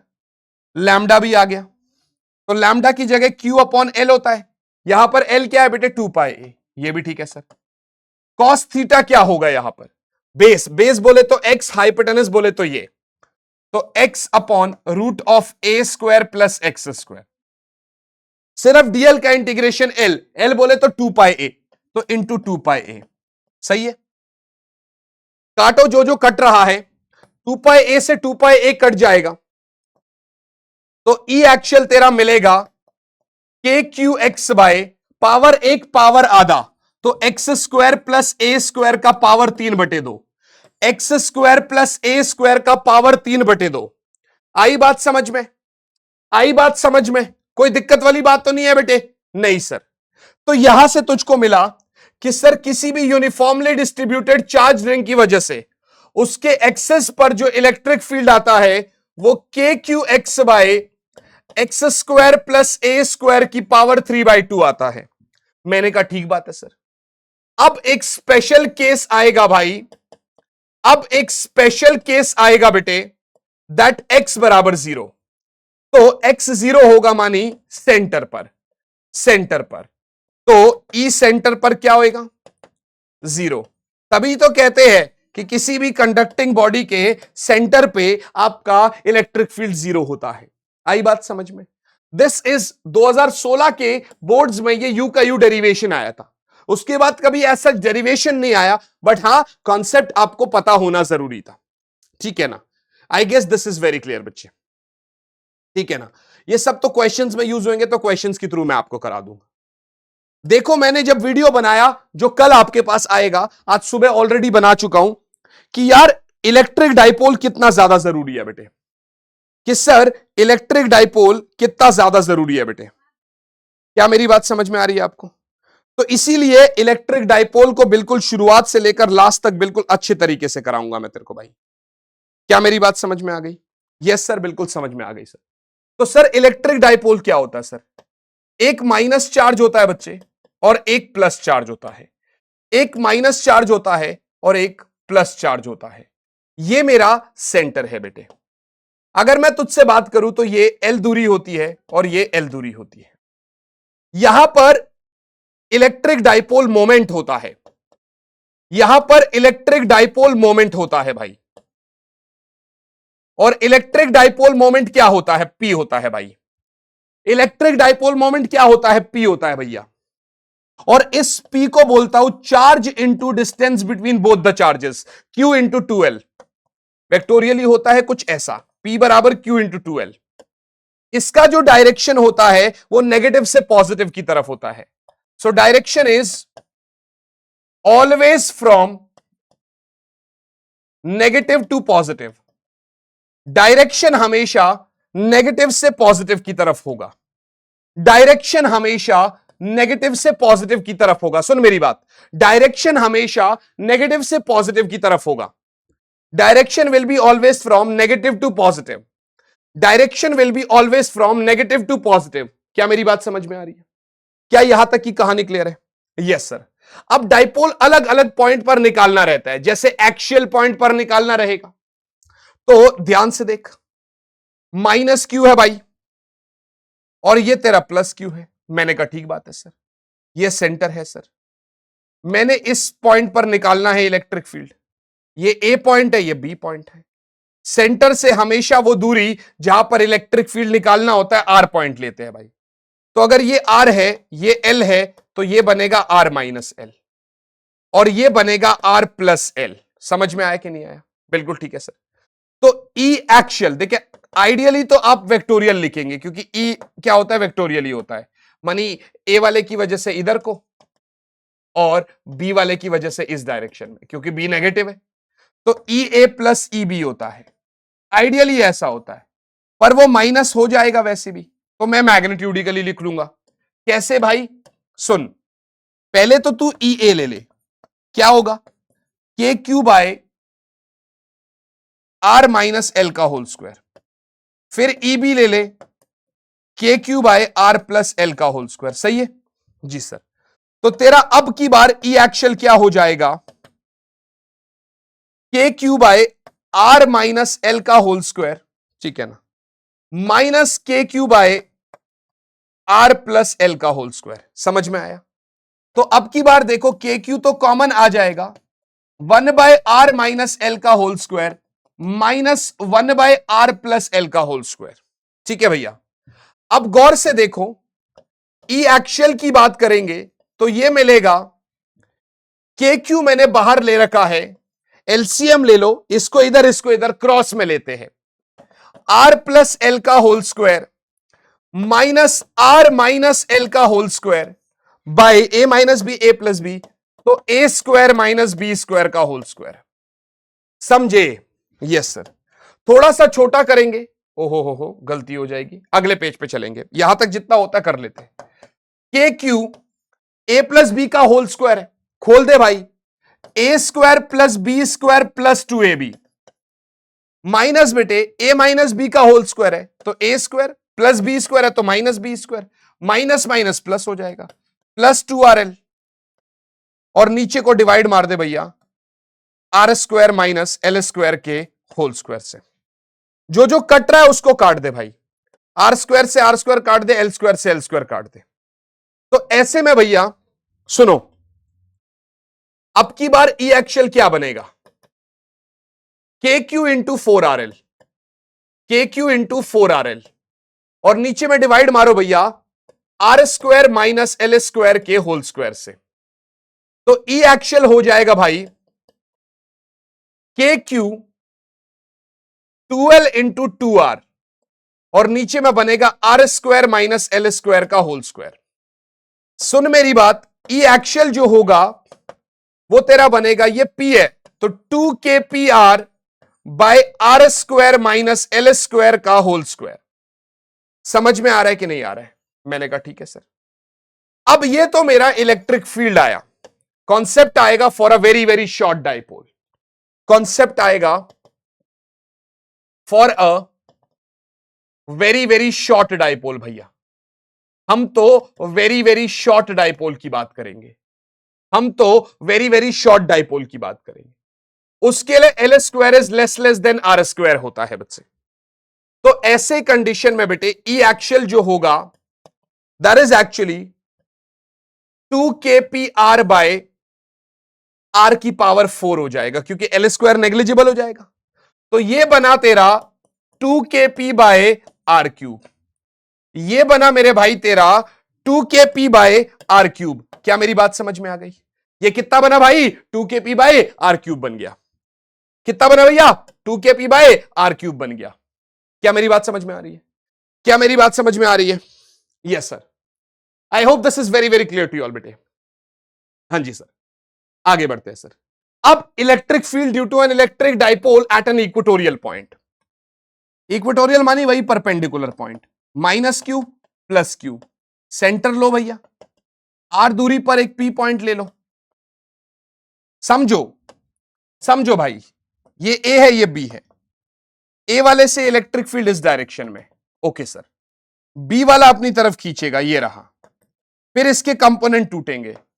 अगर ये थीटा तो ए वाले के दो कंपोनेंट, ठीक है। एक काम करो, ये थीटा मत लो, ये थीटा है, समझो। इस ए के दो कंपोनेंट, एक ये और एक ये, और बी वाले के भी दो component. If this is theta then this is theta, if this is theta then this is also theta. समझ में आया? तो जो ए वाले के कंपोनेंट है तोड़ो भैया, ई ए साइन थीटा, और इस डायरेक्शन में ई ए कॉस थीटा एंगल के साथ। इसका तोड़ो तो इसी डायरेक्शन में ई बी कॉस थीटा, और इस डायरेक्शन में ई बी साइन थीटा। सुन मेरी बात, चाहे तू ई ए ले ले चाहे तू ई बी ले ले, यहां पर क्या आने वाला है? के क्यू बाई दूरी, ये आर ये एल, तो ये दूरी क्या रहेगी? Root of r square plus L square, सही है।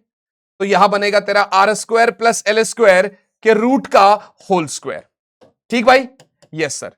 स्क्वायर से रूट काट दे भाई, तो तेरा जो ई ए और ई बी है भैया वो बनेगा K Q by are square plus L square, K Q by are square plus L square. ठीक भाई? Yes sir. मैं कह रहा हूं साइन थीटा कट जाएंगे, तो ई ए साइन थीटा बराबर E b sine theta cancel out. क्या हो जाएगा भैया? कैंसल आउट हो जाएगा। क्या हो जाएगा भैया? कैंसल आउट हो जाएगा। तो अब मैं बोलूंगा तुझसे कि सर ई इक्वेटोरियल जो बनता है वो दोनों तरफ ऐड हो जाएगा। ई ए कॉस थीटा, ये मैं मैग्नीट्यूड के लिए बोल रहा हूं भाई, वेक्टोरियली तो साइन भी लगेगा, E A cos theta plus E B cos theta, तो ई इक्वेटोरियल तेरा बना 2e कॉस थीटा। बोले तो 2 इंटू ई की जगह ये रहा k Q by are square plus L square, ये भी ठीक है सर। और कॉस थीटा की जगह base by hypotenuse L by root में R square plus L square, ये बना तेरा 2q इंटू एल, तो K P by A plus B, तो R square plus L square की पावर 3/2, समझे? ये ई इक्वेटोरियल बन गया। मगर सारा ही यहीं पे खत्म नहीं होता खेल, अब तो शॉर्ट डाइपोल भी आएगा, और अ वेरी शॉर्ट डाइपोल बेटे। फिर वही बात है कि लेंथ काफी छोटी है, तो मैंने कहा sir l square is less than r square, आपने भी कहा ठीक है सर। तो मैंने कहा सर ई इक्वेटोरियल आ जाएगा के पी बाय के पी बाय आर स्क्वायर की पावर 3/2, 2 से 2 काट दे तो आंसर आ जाएगा k P by are cube.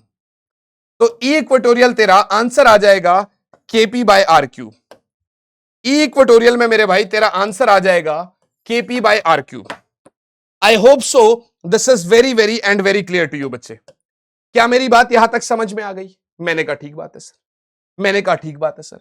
E equatorial आ गया तेरा K P by are cube. Yes sir. For a very short dipole भैया, for a very short dipole, जो तेरा ई एक्चुअल है वो 2 टाइम्स ई इक्वेटोरियल के बराबर है, वो 2 टाइम्स ई इक्वेटोरियल के बराबर है। आई hope this is very clear. Yes sir. अब की बार आएगा कि अगर यूनिफॉर्म इलेक्ट्रिक फील्ड में बेटे एक डाइपोल रखा है तो उसके ऊपर कितना टॉर्क लगेगा। So we will say that torque on a dipole in a uniform electric field. भाई साहब एक यूनिफॉर्म इलेक्ट्रिक फील्ड लिया हमने, ओके सर, ले लिया सर। अब इस यूनिफॉर्म इलेक्ट्रिक फील्ड के अंदर मैंने एक डाइपोल रखा माइनस क्यू प्लस क्यू, और दूरी जो है वो 2l है। दूरी कितना है? 2l है।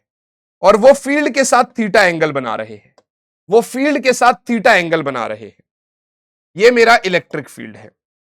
तो ऐसे कंडीशन में बेटे, ऐसे कंडीशन में बच्चे आप गौर से देखना बेटे, यहां पर इलेक्ट्रिक फील्ड के डायरेक्शन में इधर को फोर्स लगेगा QE, और नेगेटिव चार्ज के ऊपर इलेक्ट्रिक फील्ड अपोजिट डायरेक्शन में फोर्स लगाता है माइनस QE।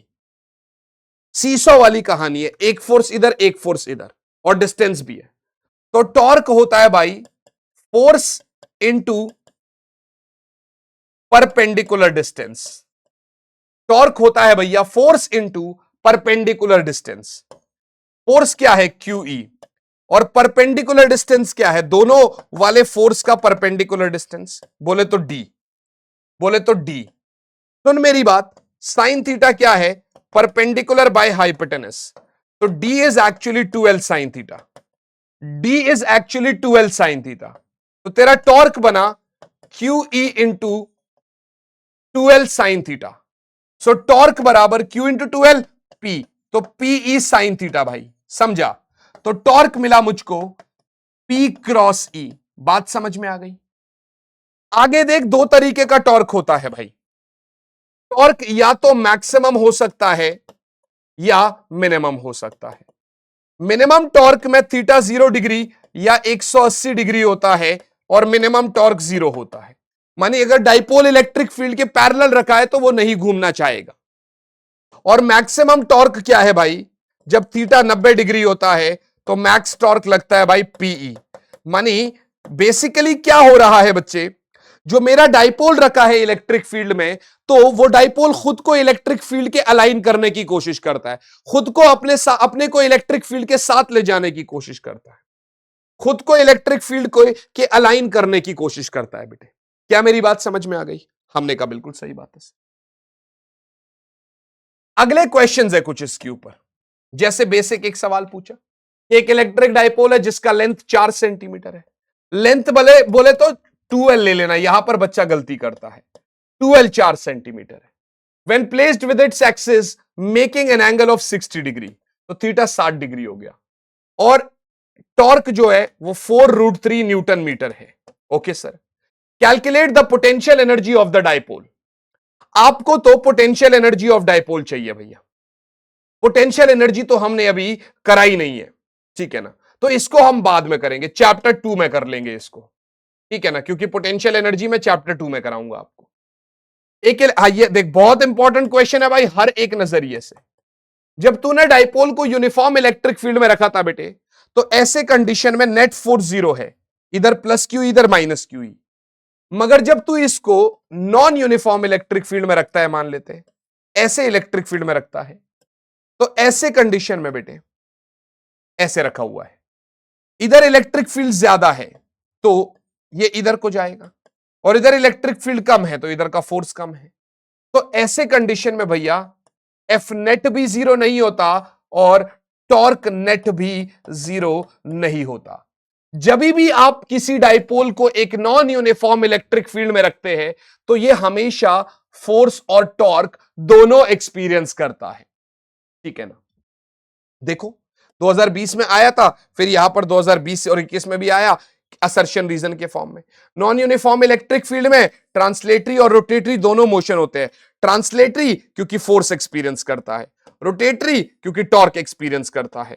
दोनों स्टेटमेंट ट्रू भी है और एक्सप्लेनेशन भी है, तो A option is the correct answer. ठीक भाई, अब देख इलेक्ट्रिक फील्ड लाइन क्या है भाई। इलेक्ट्रिक फील्ड लाइन क्या होती है भैया, ये वो इमेजिनरी लाइन है, हाइपोथेटिकल लाइन है जो हमको इलेक्ट्रिक फील्ड का डायरेक्शन दे रहा है, फोर्स का डायरेक्शन दे रहा है। सो आई विल से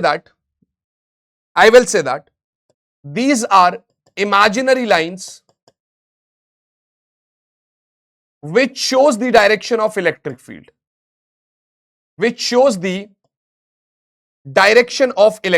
भैया ये वो इमेजिनरी लाइंस है बेटे जो हमको इलेक्ट्रिक फील्ड की डायरेक्शन शो करती है। These are those imaginary lines which shows the direction of electric field बेटे, जो हमको इलेक्ट्रिक फील्ड की डायरेक्शन शो करते हैं बेटे, जो हमको इलेक्ट्रिक फील्ड की डायरेक्शन शो करते हैं भैया। हमने कहा ठीक बात है सर, हमने कहा ठीक बात है सर। अब सुनो मेरी बात, बेटे, ये हमको इलेक्ट्रिक फील्ड की डायरेक्शन शो कर रहे हैं, तो हमने कहा सर कोई भी फील्ड लाइन है उसके ऊपर अगर आप टेंजेंशियल लाइन बना लोगे तो वो असल में इलेक्ट्रिक फील्ड की डायरेक्शन होती है बेटे, ठीक है ना। ये कॉन्टिन्यूअस लाइंस होती है, हमेशा पॉजिटिव से निकलती है, नेगेटिव पे टर्मिनेट होती है। आपको समझ में आ गया, लूप नहीं बना सकते, ठीक है ना, ये हमको समझ में आ गया। टेंजेंट उसका डायरेक्शन देता है। हां, दो इलेक्ट्रिक फील्ड लाइंस कभी भी इंटरसेक्ट नहीं कर सकते, because at the point of intersection एक ही पॉइंट पे इलेक्ट्रिक फील्ड की दो डायरेक्शन है। How is it possible? It is not possible. No two lines of force cross each other because at the point of intersection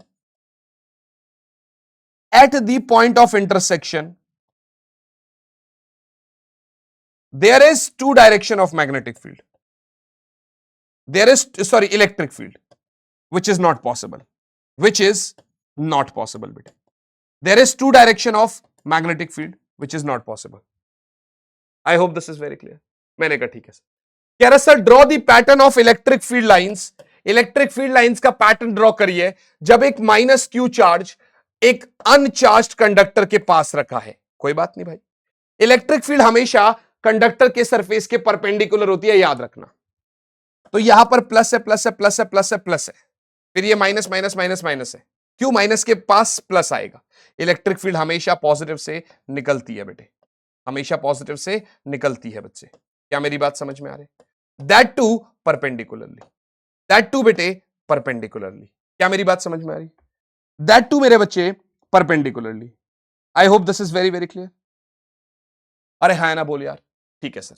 आगे देख, homework है तेरे लिए, ये आंसर तूने बताना है। ये तेरे लिए होमवर्क है बेटे, आंसर तूने बताना है बच्चे। Second last topic, electric flux और गॉस थ्योरम। दो टॉपिक्स रह गए हमारे पास। तुझे भी पता है कि गॉस थ्योरम कितना जरूरी है।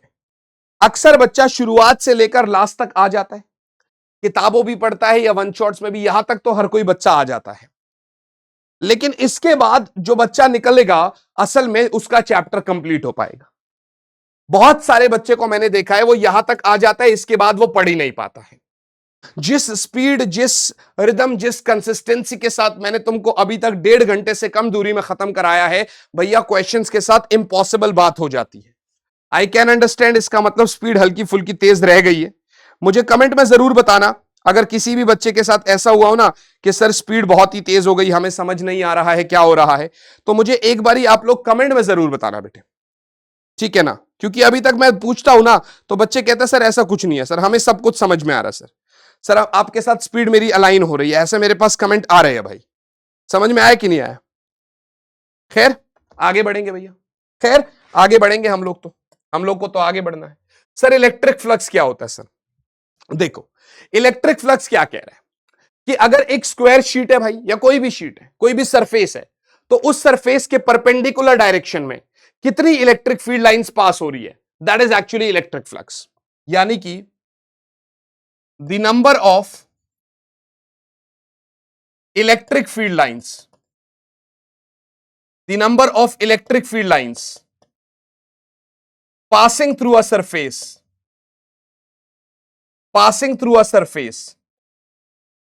perpendicularly। क्या मेरी बात समझ में आ गई? passing through a surface perpendicularly बेटे, the number of electric field lines passing through a surface perpendicularly, the number of electric field lines passing through a surface perpendicularly बेटे, ध्यान से देखना भैया, क्या मेरी बात समझ में आ रही है? मैंने कहा ठीक बात है सर, मैंने कहा ठीक बात है सर। अब सुन मेरी बात, सुन मेरी बात बेटे, ये सरफेस है मेरा, जी सर, ये एरिया वेक्टर है, ठीक है ना? ये सरफेस है मेरा और ये एरिया वेक्टर है, और इसी डायरेक्शन में मान लेते हैं इलेक्ट्रिक फील्ड पास हो रहा है। तो ऐसे में मैं तुझको कह दूंगा कि फ्लक्स जो हो रहा है वो ई ए है, ई ए, ठीक है ना? यहीं पर अगर ये सरफेस है मेरा, ये मेरा एरिया वेक्टर है और ये मेरा इलेक्ट्रिक फील्ड है, कुछ थीटा एंगल बना रहा है, तो एरिया वेक्टर के अलोंग जो मेरी इलेक्ट्रिक फील्ड है वो ई कॉस थीटा होगी। तो फ्लक्स मेरा अब की बारी ई ए कॉस थीटा हो जाएगा। So flux is like E dot A, flux is like E dot A.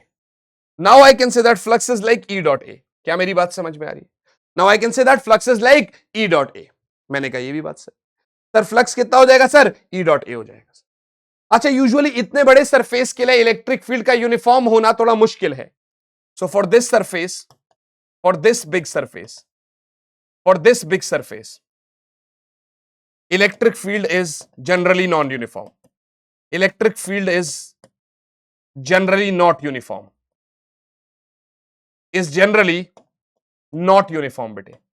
Electric field generally uniform नहीं होता है। Therefore, we choose small elements. इसलिए हम छोटे छोटे एलिमेंट्स चूज कर देंगे। जैसे एक शीट है भैया, तो इसके अंदर हम कह देंगे कि भाई एक छुटकू सा एलिमेंट है ये, जिसका एरिया डी ए है, जिसका ए वेक्टर है, और मान लेते हैं इलेक्ट्रिक फील्ड इसके अक्रॉस यूनिफॉर्म है, थीटा एंगल। अब की बार जो फ्लक्स होगा वो डी फाई होगा, which is E D S या V E D A cos theta. और अगर इन डी फाई का इंटीग्रेशन कर लेंगे तो पूरा नेट फ्लक्स आ जाएगा, बोले तो E D A cos theta का इंटीग्रेशन हो जाएगा। याद रख, E A cos theta E dot A, दो वेक्टर प्रोडक्ट का dot product is actually scalar quantity, is actually scalar quantity. समझ आ गया? ये है मेरा इलेक्ट्रिक फ्लक्स। यूनिट की बात करेगा तो न्यूटन मीटर स्क्वायर पर कूलम्ब आ जाता है। यूनिट की बात करेगा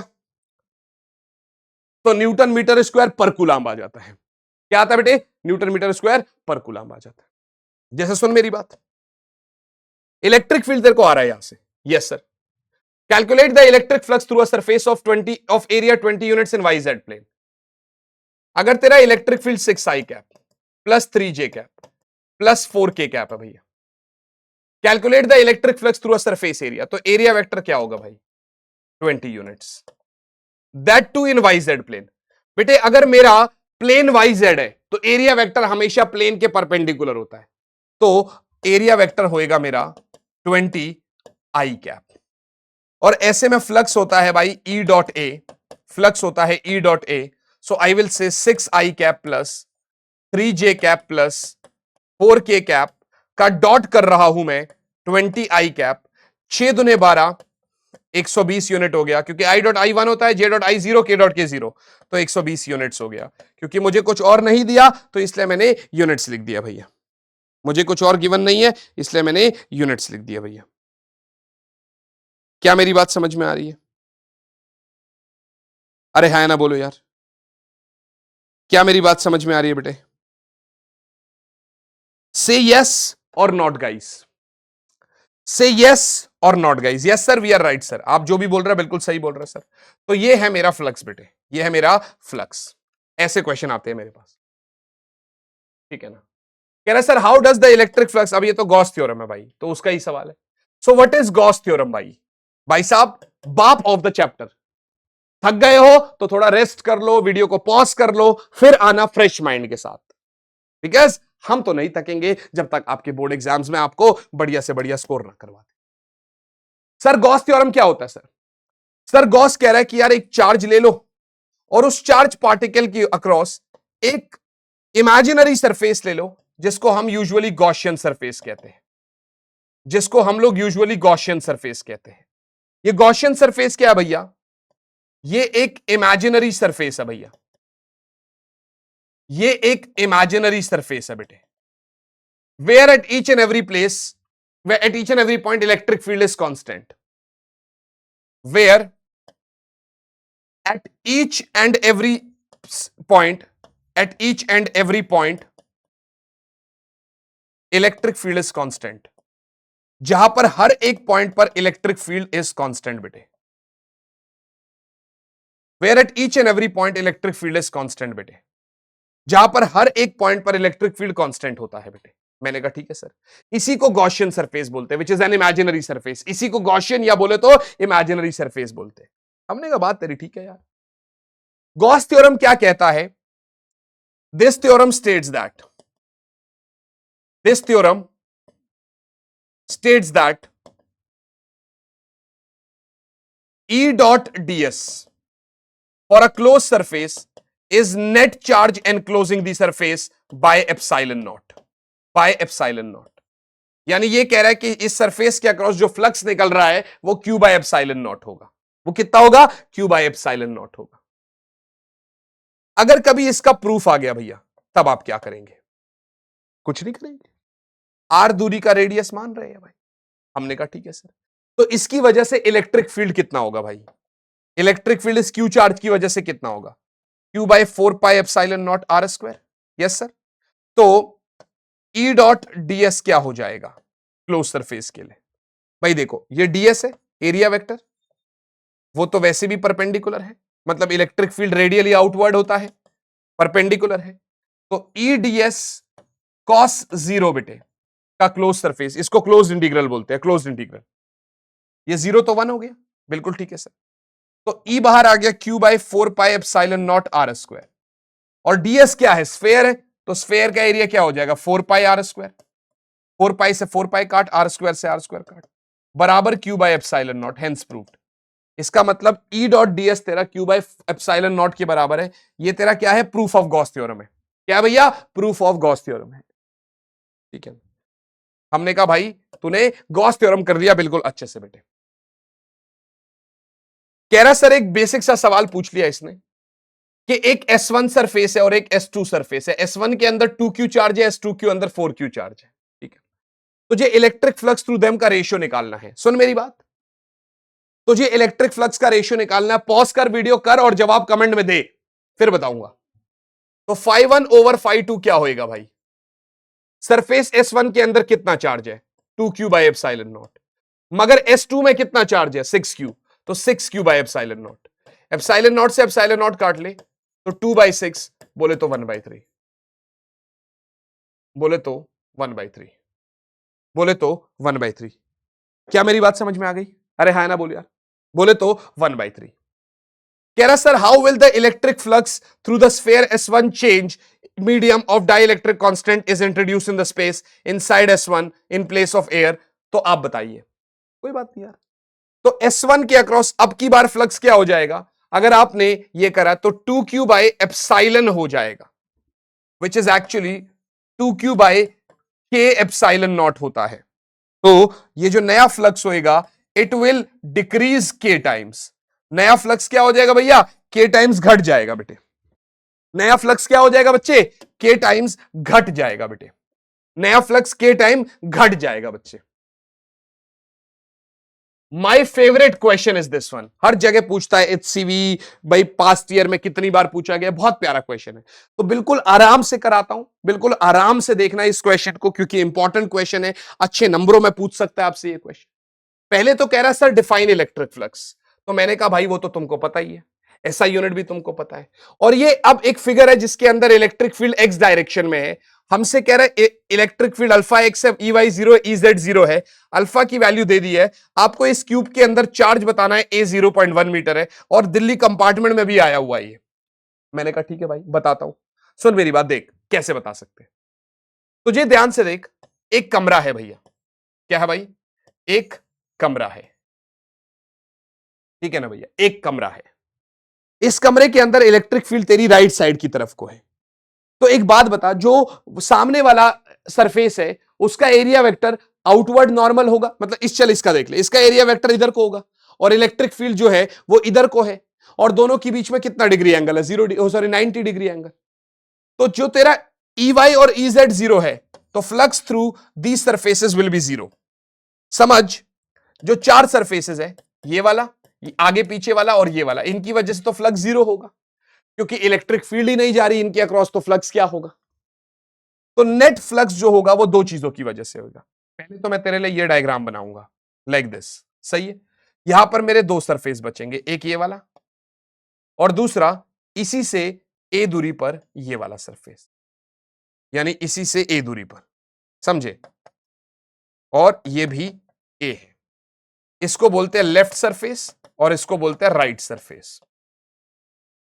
दो ही सरफेस की वजह से फ्लक्स है, और इलेक्ट्रिक फील्ड की डायरेक्शन ये है बेटे इस वाले के लिए, और एरिया वेक्टर भी यही है आगे की तरफ को। मगर इस वाले के लिए, लेफ्ट वाले के लिए एरिया वेक्टर ये है भाई, और इलेक्ट्रिक फील्ड ये है। हाँ कि ना? तो बात तो सही है सर। सुन मेरी बात, फॉर लेफ्ट फेस ले ले, फॉर लेफ्ट फेस ले ले भाई, फॉर लेफ्ट फेस ले ले बेटे। मेरा जो एरिया वेक्टर है, मतलब मेरा जो फ्लक्स होएगा वो क्या आएगा?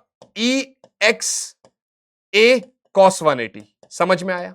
बिल्कुल ठीक है sir.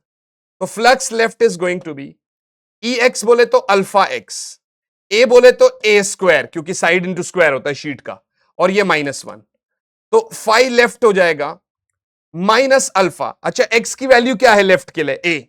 So for left x ए के बराबर है, तो मैंने कहा माइनस अल्फा ए इंटू ए स्क्वायर, तो लेफ्ट फ्लक्स हो गया बेटे माइनस अल्फा ए क्यूब। लेफ्ट फ्लक्स कितना हो रहा है बेटे? माइनस अल्फा ए क्यूब। ये भी बात सही है सर। लेफ्ट फ्लक्स कितना हो रहा है बच्चे? माइनस अल्फा ए क्यूब है, माइनस अल्फा ए क्यूब है बच्चे लेफ्ट फ्लक्स। ये भी ठीक है सर। फॉर राइट फेस बेटे, फॉर राइट फेस मेरे बच्चे, राइट वाले फेस के लिए बेटे अगर मैं तुझसे कह दूं तो राइट फ्लक्स तेरा क्या होएगा भाई? तो यहां पर होएगा ई एक्स ए कॉस 0, बोलूंगा तो अल्फा एक्स ए स्क्वायर। एक्स क्या है यहां पर? फॉर राइट एक्स क्या है भाई? 2a। मैंने कहा ठीक है सर, तो तेरा राइट फ्लक्स हो जाएगा अल्फा इंटू 2a ए स्क्वायर, बोलेंगे तो 2 अल्फा ए स्क्वायर। समझा? ये भी ठीक है सर। फ्लक्स तो एक स्केलर क्वांटिटी है, तो ऐसे कंडीशन में जो मेरा नेट फ्लक्स होएगा बेटे वो right flux plus left flux हो जाएगा, 2 अल्फा ए क्यूब माइनस अल्फा ए क्यूब हो जाएगा, तो net is alpha A cube. ये मेरा नेट फ्लक्स है। तो नेट फ्लक्स अल्फा क्या है? 100। अल्फा क्या है भैया? 100। और ए क्या है? 0.1, 0.1 इंटू 0.1, तो आंसर हुआ 0.1 न्यूटन मीटर स्क्वायर पर कूलम। ये मेरा नेट फ्लक्स है। पर वो तो मुझसे कह रहा है sir find the charge inside the cube, तो फ्लक्स बराबर Q बाय एप्सिलॉन नॉट होगा। Q is actually equal to flux into epsilon naught, which is 0.1 into 8.85 10 की पावर -12, और I can say 8.85 10 की पावर -13 कूलाम हो जाएगा। या फिर चार्ज को लिख सकता हूं 0.885 पिको कूलाम। तुम्हारी मर्जी है, what ever you want right, आपकी टोटल कॉल है। ये क्वेश्चन था, मेरे मन में था कि मैं करा दूं, चाहे भले ही समय लग जाए, मैंने करा दिया आपको। चाहे भले ही समय लग जाए, मैंने करा दिया आपको। Don't worry about this fact, ठीक है। अब एक ये क्वेश्चन है, ये मैं आपको होमवर्क देता हूं। डरना मत भाई, जो जो होमवर्क देता हूं ना बेटे, ये सारे क्वेश्चंस कराए जाएंगे आपको। टेंशन क्यों ले रहे हो, ये सब कराए जाएंगे आपको। Do not to worry guys, do not to worry मेरे बच्चे। अब कह रहा सर फील्ड ड्यू टू, ये गॉस थ्योरम के एप्लीकेशंस है, बस 3 एप्लीकेशंस है, फिर चैप्टर फिनिश। मोटा मोटी हमें 15 से 20 मिनट और लगेंगे, that's it. Electric field due to a line charge of infinite length. एक इनफाइनाइट लेंथ का लाइन चार्ज है बेटे, उसकी वजह से इलेक्ट्रिक फील्ड। सुन मेरी बात, हमेशा याद रखना बच्चे, ऐसे सरफेस की वजह से, ऐसे चार्ज की वजह से जो गॉसियन सरफेस बनता है वो सिलेंड्रिकल बनता है। कैसा बनता है, सिलेंड्रिकल, क्योंकि इससे जो वर्टिकल डायरेक्शन में इलेक्ट्रिक फील्ड, चाहे इधर ले लो चाहे इधर ले लो, सेम रहता है। समझ में आया कि नहीं आया। और ऐसे में ऐसे हो गया भाई, ये भी बात सही है सर। ऐसे में ऐसे हो गया भैया, ये भी बात सही है सर, ठीक है ना, ऐसे करके। अब यहां पर 3 सरफेस हो गए बेटे। यहां पर देखो इलेक्ट्रिक फील्ड की डायरेक्शन क्या है, ये रही, ठीक है ना। और सरफेस तो क्या है इधर, तो ये मैं छोटा सा सरफेस अगर ले लेता हूं तो ds1 मान सकता हूं। इस छुटकू से सरफेस को मैं ds2 मान सकता हूं, बाहर की तरफ को आउटवर्ड नॉर्मल। इधर भी इलेक्ट्रिक फील्ड इस डायरेक्शन में, और इस चुटकू से सरफेस को मैं ds3 मान सकता हूं, और इलेक्ट्रिक फील्ड भी इसी डायरेक्शन में है। समझ में आया कि नहीं आया। मैंने कहा ये भी ठीक है सर। 3 सरफेस है यहां पर, 1 2 3, according to Gauss theorem. Gauss बाबा ने क्या कहा था बेटे कि सर E डॉट ds बराबर Q बाय एप्सिलॉन नॉट होता है। So I will say that E dot ds for a close surface is actually equals to Q by epsilon naught. यही बोला था, यस सर। इधर तो 3 सरफेस बन रहे हैं, तो E ds1 cos 90, हा कि ना, बिल्कुल ठीक है सर। प्लस बच्चे E ds2 cos 90, ये भी ठीक है सर। और उसके साथ साथ बेटे E ds3 cos 0 और क्लोज्ड इंटीग्रल बराबर Q बाय एप्सिलॉन नॉट, ये भी ठीक है सर। ये 0 हो गया, ये 0 हो गया। आई विल से E और ds का इंटीग्रेशन क्या होगा इस कंडीशन में, ये आपका R है, ये L है, तो 2 पाई RL, क्या है ये, सिलेंडर है, ठीक है ना, बराबर Q बाय एप्सिलॉन नॉट। तो इलेक्ट्रिक फील्ड हो गया Q by 2 pi epsilon naught RL।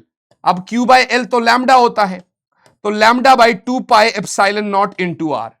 और कभी कभार अगर आपके साथ इलेक्ट्रिक फील्ड वर्सेस R का ग्राफ पूछेगा तो ऐसा कह देना electric field is inversely proportional to R।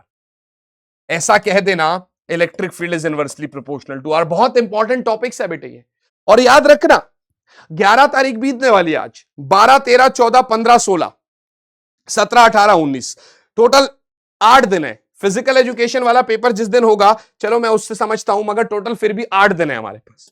So don't worry guys, मजे आएंगे आपके, टेंशन मत लेना आप, ठीक है ना, सब करवाऊंगा।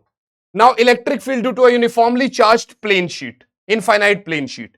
शीट का मतलब समझते हो, जैसे दरवाजा मान लेते हैं, आगे भी है पीछे भी है, आगे भी पेंट कर रहे हो पीछे भी पेंट कर रहे हो, तो 2D में तो दिखा नहीं सकता, ठीक है ना। तो मैंने कहा आगे भी है और पीछे भी है, माने देखो इधर आगे तो एरिया वेक्टर भी आगे, इलेक्ट्रिक फील्ड भी आगे, इधर भी पेंटेड है तो इलेक्ट्रिक फील्ड भी पीछे और एरिया वेक्टर भी पीछे। माने ये कुछ ऐसा है कि इलेक्ट्रिक फील्ड और एरिया वेक्टर दोनों सेम डायरेक्शन में है, ऐसे आगे पीछे। समझ में आया कि नहीं आया। माने इधर ही एरिया वेक्टर है, इधर ही इलेक्ट्रिक फील्ड है, और इधर ही तुम्हारा एरिया वेक्टर भी है, इधर ही तुम्हारा इलेक्ट्रिक फील्ड भी। अकॉर्डिंग टू गॉस थ्योरम, यहां पर भी वही बात है कि sir E dot ds for a close surface is actually equals to Q by epsilon naught. मैंने कहा ठीक बात है सर, मैंने कहा ठीक बात है सर। तो सर E इंटू ए हो जाएगा और cos 0, समझे, प्लस बेटे फिर से E a cos 0 बराबर Q बाय एप्सिलॉन नॉट हो जाएगा। दो सरफेस है ना इधर इधर, तो ये हो जाएगा 2EA बराबर Q बाय एप्सिलॉन नॉट, और आई कैन से E बराबर Q by 2 epsilon naught A। Charge बटे एरिया को अभी सिग्मा बोला था, so sigma by 2 epsilon, sigma by 2 epsilon naught. बेटे याद रखना ये डिस्टेंस पे बिल्कुल भी डिपेंड नहीं करता है, याद रखना बच्चे, ये डिस्टेंस का बिल्कुल भी डिपेंडेंसी रखता नहीं है, ये डिस्टेंस पे बिल्कुल भी डिपेंड नहीं करता है, याद रखना इस बात को बच्चे। क्या मेरी बात समझ में आ रही है? मैंने कहा बात तो सही है यार तुम्हारी, मैंने कहा बात तो सही है यार तुम्हारी। अगला, अब ध्यान से देखो क्या कह रहा है, field due to two charged parallel plates. बेटे दो चार्ज्ड पैरेलल प्लेट्स की वजह से फील्ड, सुनना मेरी बात, दो चार्ज्ड पैरेलल प्लेट है बेटे, एक का सिग्मा 1 मान लेते हैं और अगले का सिग्मा 2 मान लेते हैं। ध्यान से देखना बच्चे, बट ऑब्वियस सी बात है, एक रीजन 1 मान लेता हूं, एक रीजन 2 मान लेता हूं और एक रीजन 3 मान लेता हूं। अगर मैं देखूंगा तो इस वाले की वजह से इलेक्ट्रिक फील्ड इस डायरेक्शन में और इस वाले की वजह से भी इस डायरेक्शन में, ठीक है ना। अगर डायरेक्शन नहीं लूं तो इलेक्ट्रिक फील्ड नेट जो होगा भाई वो आएगा sigma 1/2 epsilon naught plus sigma 2/2 epsilon. समझ में आया? ये मैग्नीट्यूड की बात कर रहा हूं, या यू कह दो 1/2 epsilon not sigma 1 plus sigma 2। समझे? डायरेक्शन होगा तो माइनस हो जाएगा, इस पॉइंट पे दोनों की वजह से इलेक्ट्रिक फील्ड इस डायरेक्शन में, so I will say that E net is going to be sigma 1/2 epsilon naught plus sigma 2/2 epsilon naught. यहां पर आई कैप भी प्लस आई कैप होगा, और इस डायरेक्शन में थर्ड रीजन में बेटे इसकी वजह से राइट में और इसकी वजह से लेफ्ट में, तो sigma 1/2 epsilon not minus sigma 2/2 epsilon not. इसके पर्टिकुलर केसेस होते हैं बेटे, जैसे मान लेते एक शीट पॉजिटिव है एक नेगेटिव है, तो केस 1 में आपने सिग्मा 1 को प्लस सिग्मा मान लिया, सिग्मा 2 को माइनस सिग्मा मान लिया। केस 1 में आपने सिग्मा 1 को प्लस सिग्मा मान लिया, सिग्मा 2 को माइनस सिग्मा मान लिया। जब कभी ऐसा हुआ बच्चे, जब कभी भी ऐसा हुआ तो फर्स्ट रीजन में इलेक्ट्रिक फील्ड क्या हो जाएगा, सिग्मा माइनस सिग्मा 0 हो जाएगा। थर्ड रीजन में भी इलेक्ट्रिक फील्ड क्या हो जाएगा, 0 हो जाएगा। मगर सेकेंड रीजन में देखो, इसकी वजह से इधर, इसकी वजह से भी इधर, तो वो हो जाएगा 2 सिग्मा बाई 2 एप्सिलॉन नॉट, बोलो तो सिग्मा बाई एप्सिलॉन नॉट। उसी तरीके से केस 2 ऐसा हो सकता है कि सिग्मा 1 प्लस सिग्मा है और सिग्मा 2 भी प्लस सिग्मा है, तो सिग्मा प्लस सिग्मा 2 सिग्मा, तो फर्स्ट रीजन में इलेक्ट्रिक फील्ड हो जाएगा sigma by epsilon not, third में भी इलेक्ट्रिक फील्ड हो जाएगा सिग्मा बाई एप्सिलॉन नॉट, मगर बीच में इलेक्ट्रिक फील्ड हो जाएगा 0, मगर बीच में इलेक्ट्रिक फील्ड हो जाएगा 0। समझ आया?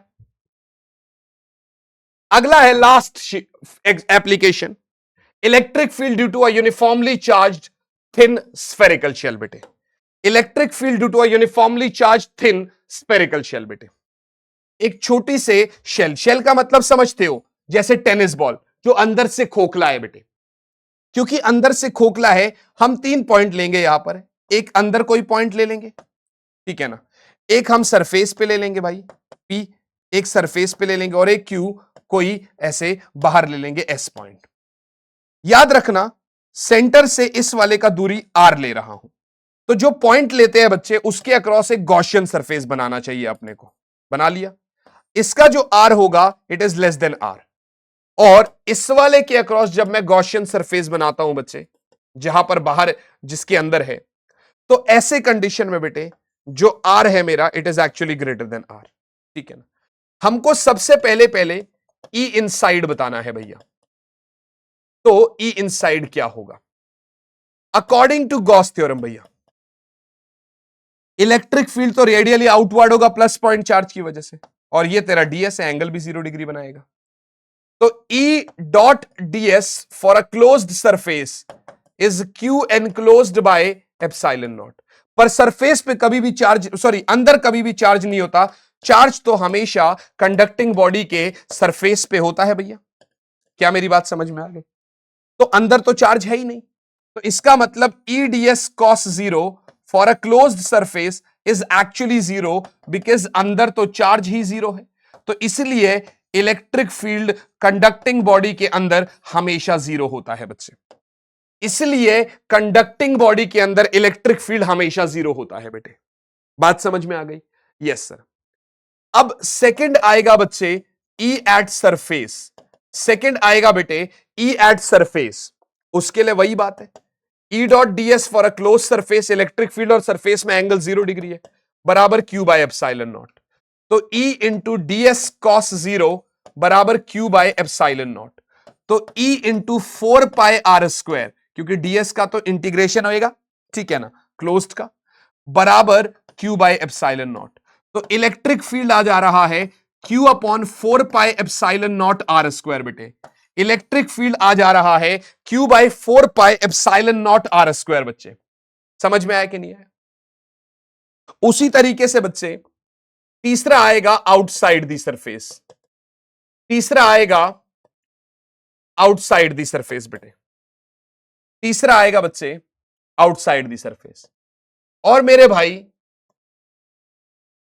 आउटसाइड दी सरफेस के लिए बेटे वही बात है, E डॉट डी एस। अच्छा याद रखना, यहां पर लिख लेना भाई, R is less than capital R, for this R is equals to R, and for this R is greater than R।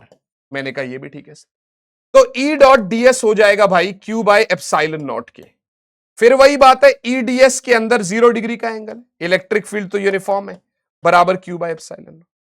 E into 4 pi r square बराबर Q बाय एप्सिलॉन नॉट। तो E मिल गया Q upon 4 pi epsilon naught into r square. क्या मेरी बात समझ में आ गई? मैंने कहा बिल्कुल सही बात है सर।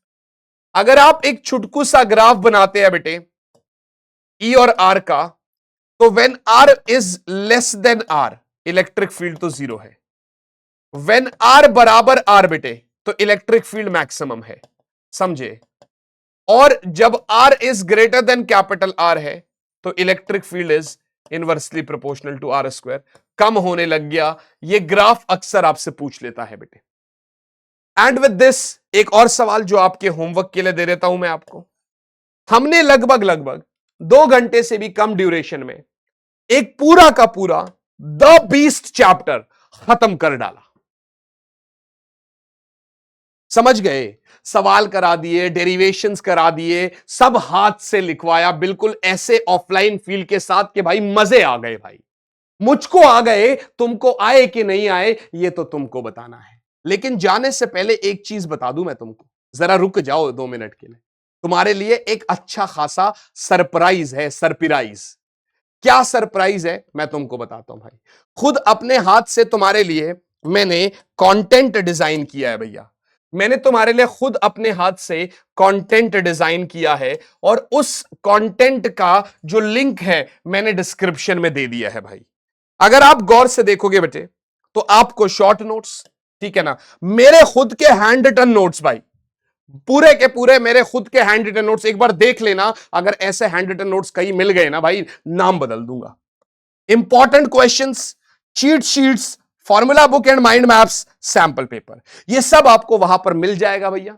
दैट टू इतना, इसको पैसे मत समझना, इसको ऐसे समझो कि भाई तुम और बच्चों की हेल्प कर रहे हो, क्योंकि ये पैसा यहीं पर इसी चैनल पर तुम्हारे ही हेल्प के लिए यूज होगा। हम बाकी सब्जेक्ट्स के टीचर लेकर आएंगे, chemistry, maths, bio, English, physical education और सब कुछ। ये तुम्हारी हेल्प की नीड है भाई। समझ में आया कि नहीं आया? कंटेंट तुमको दबाकर मिलेगा, डोंट वरी फॉर दिस।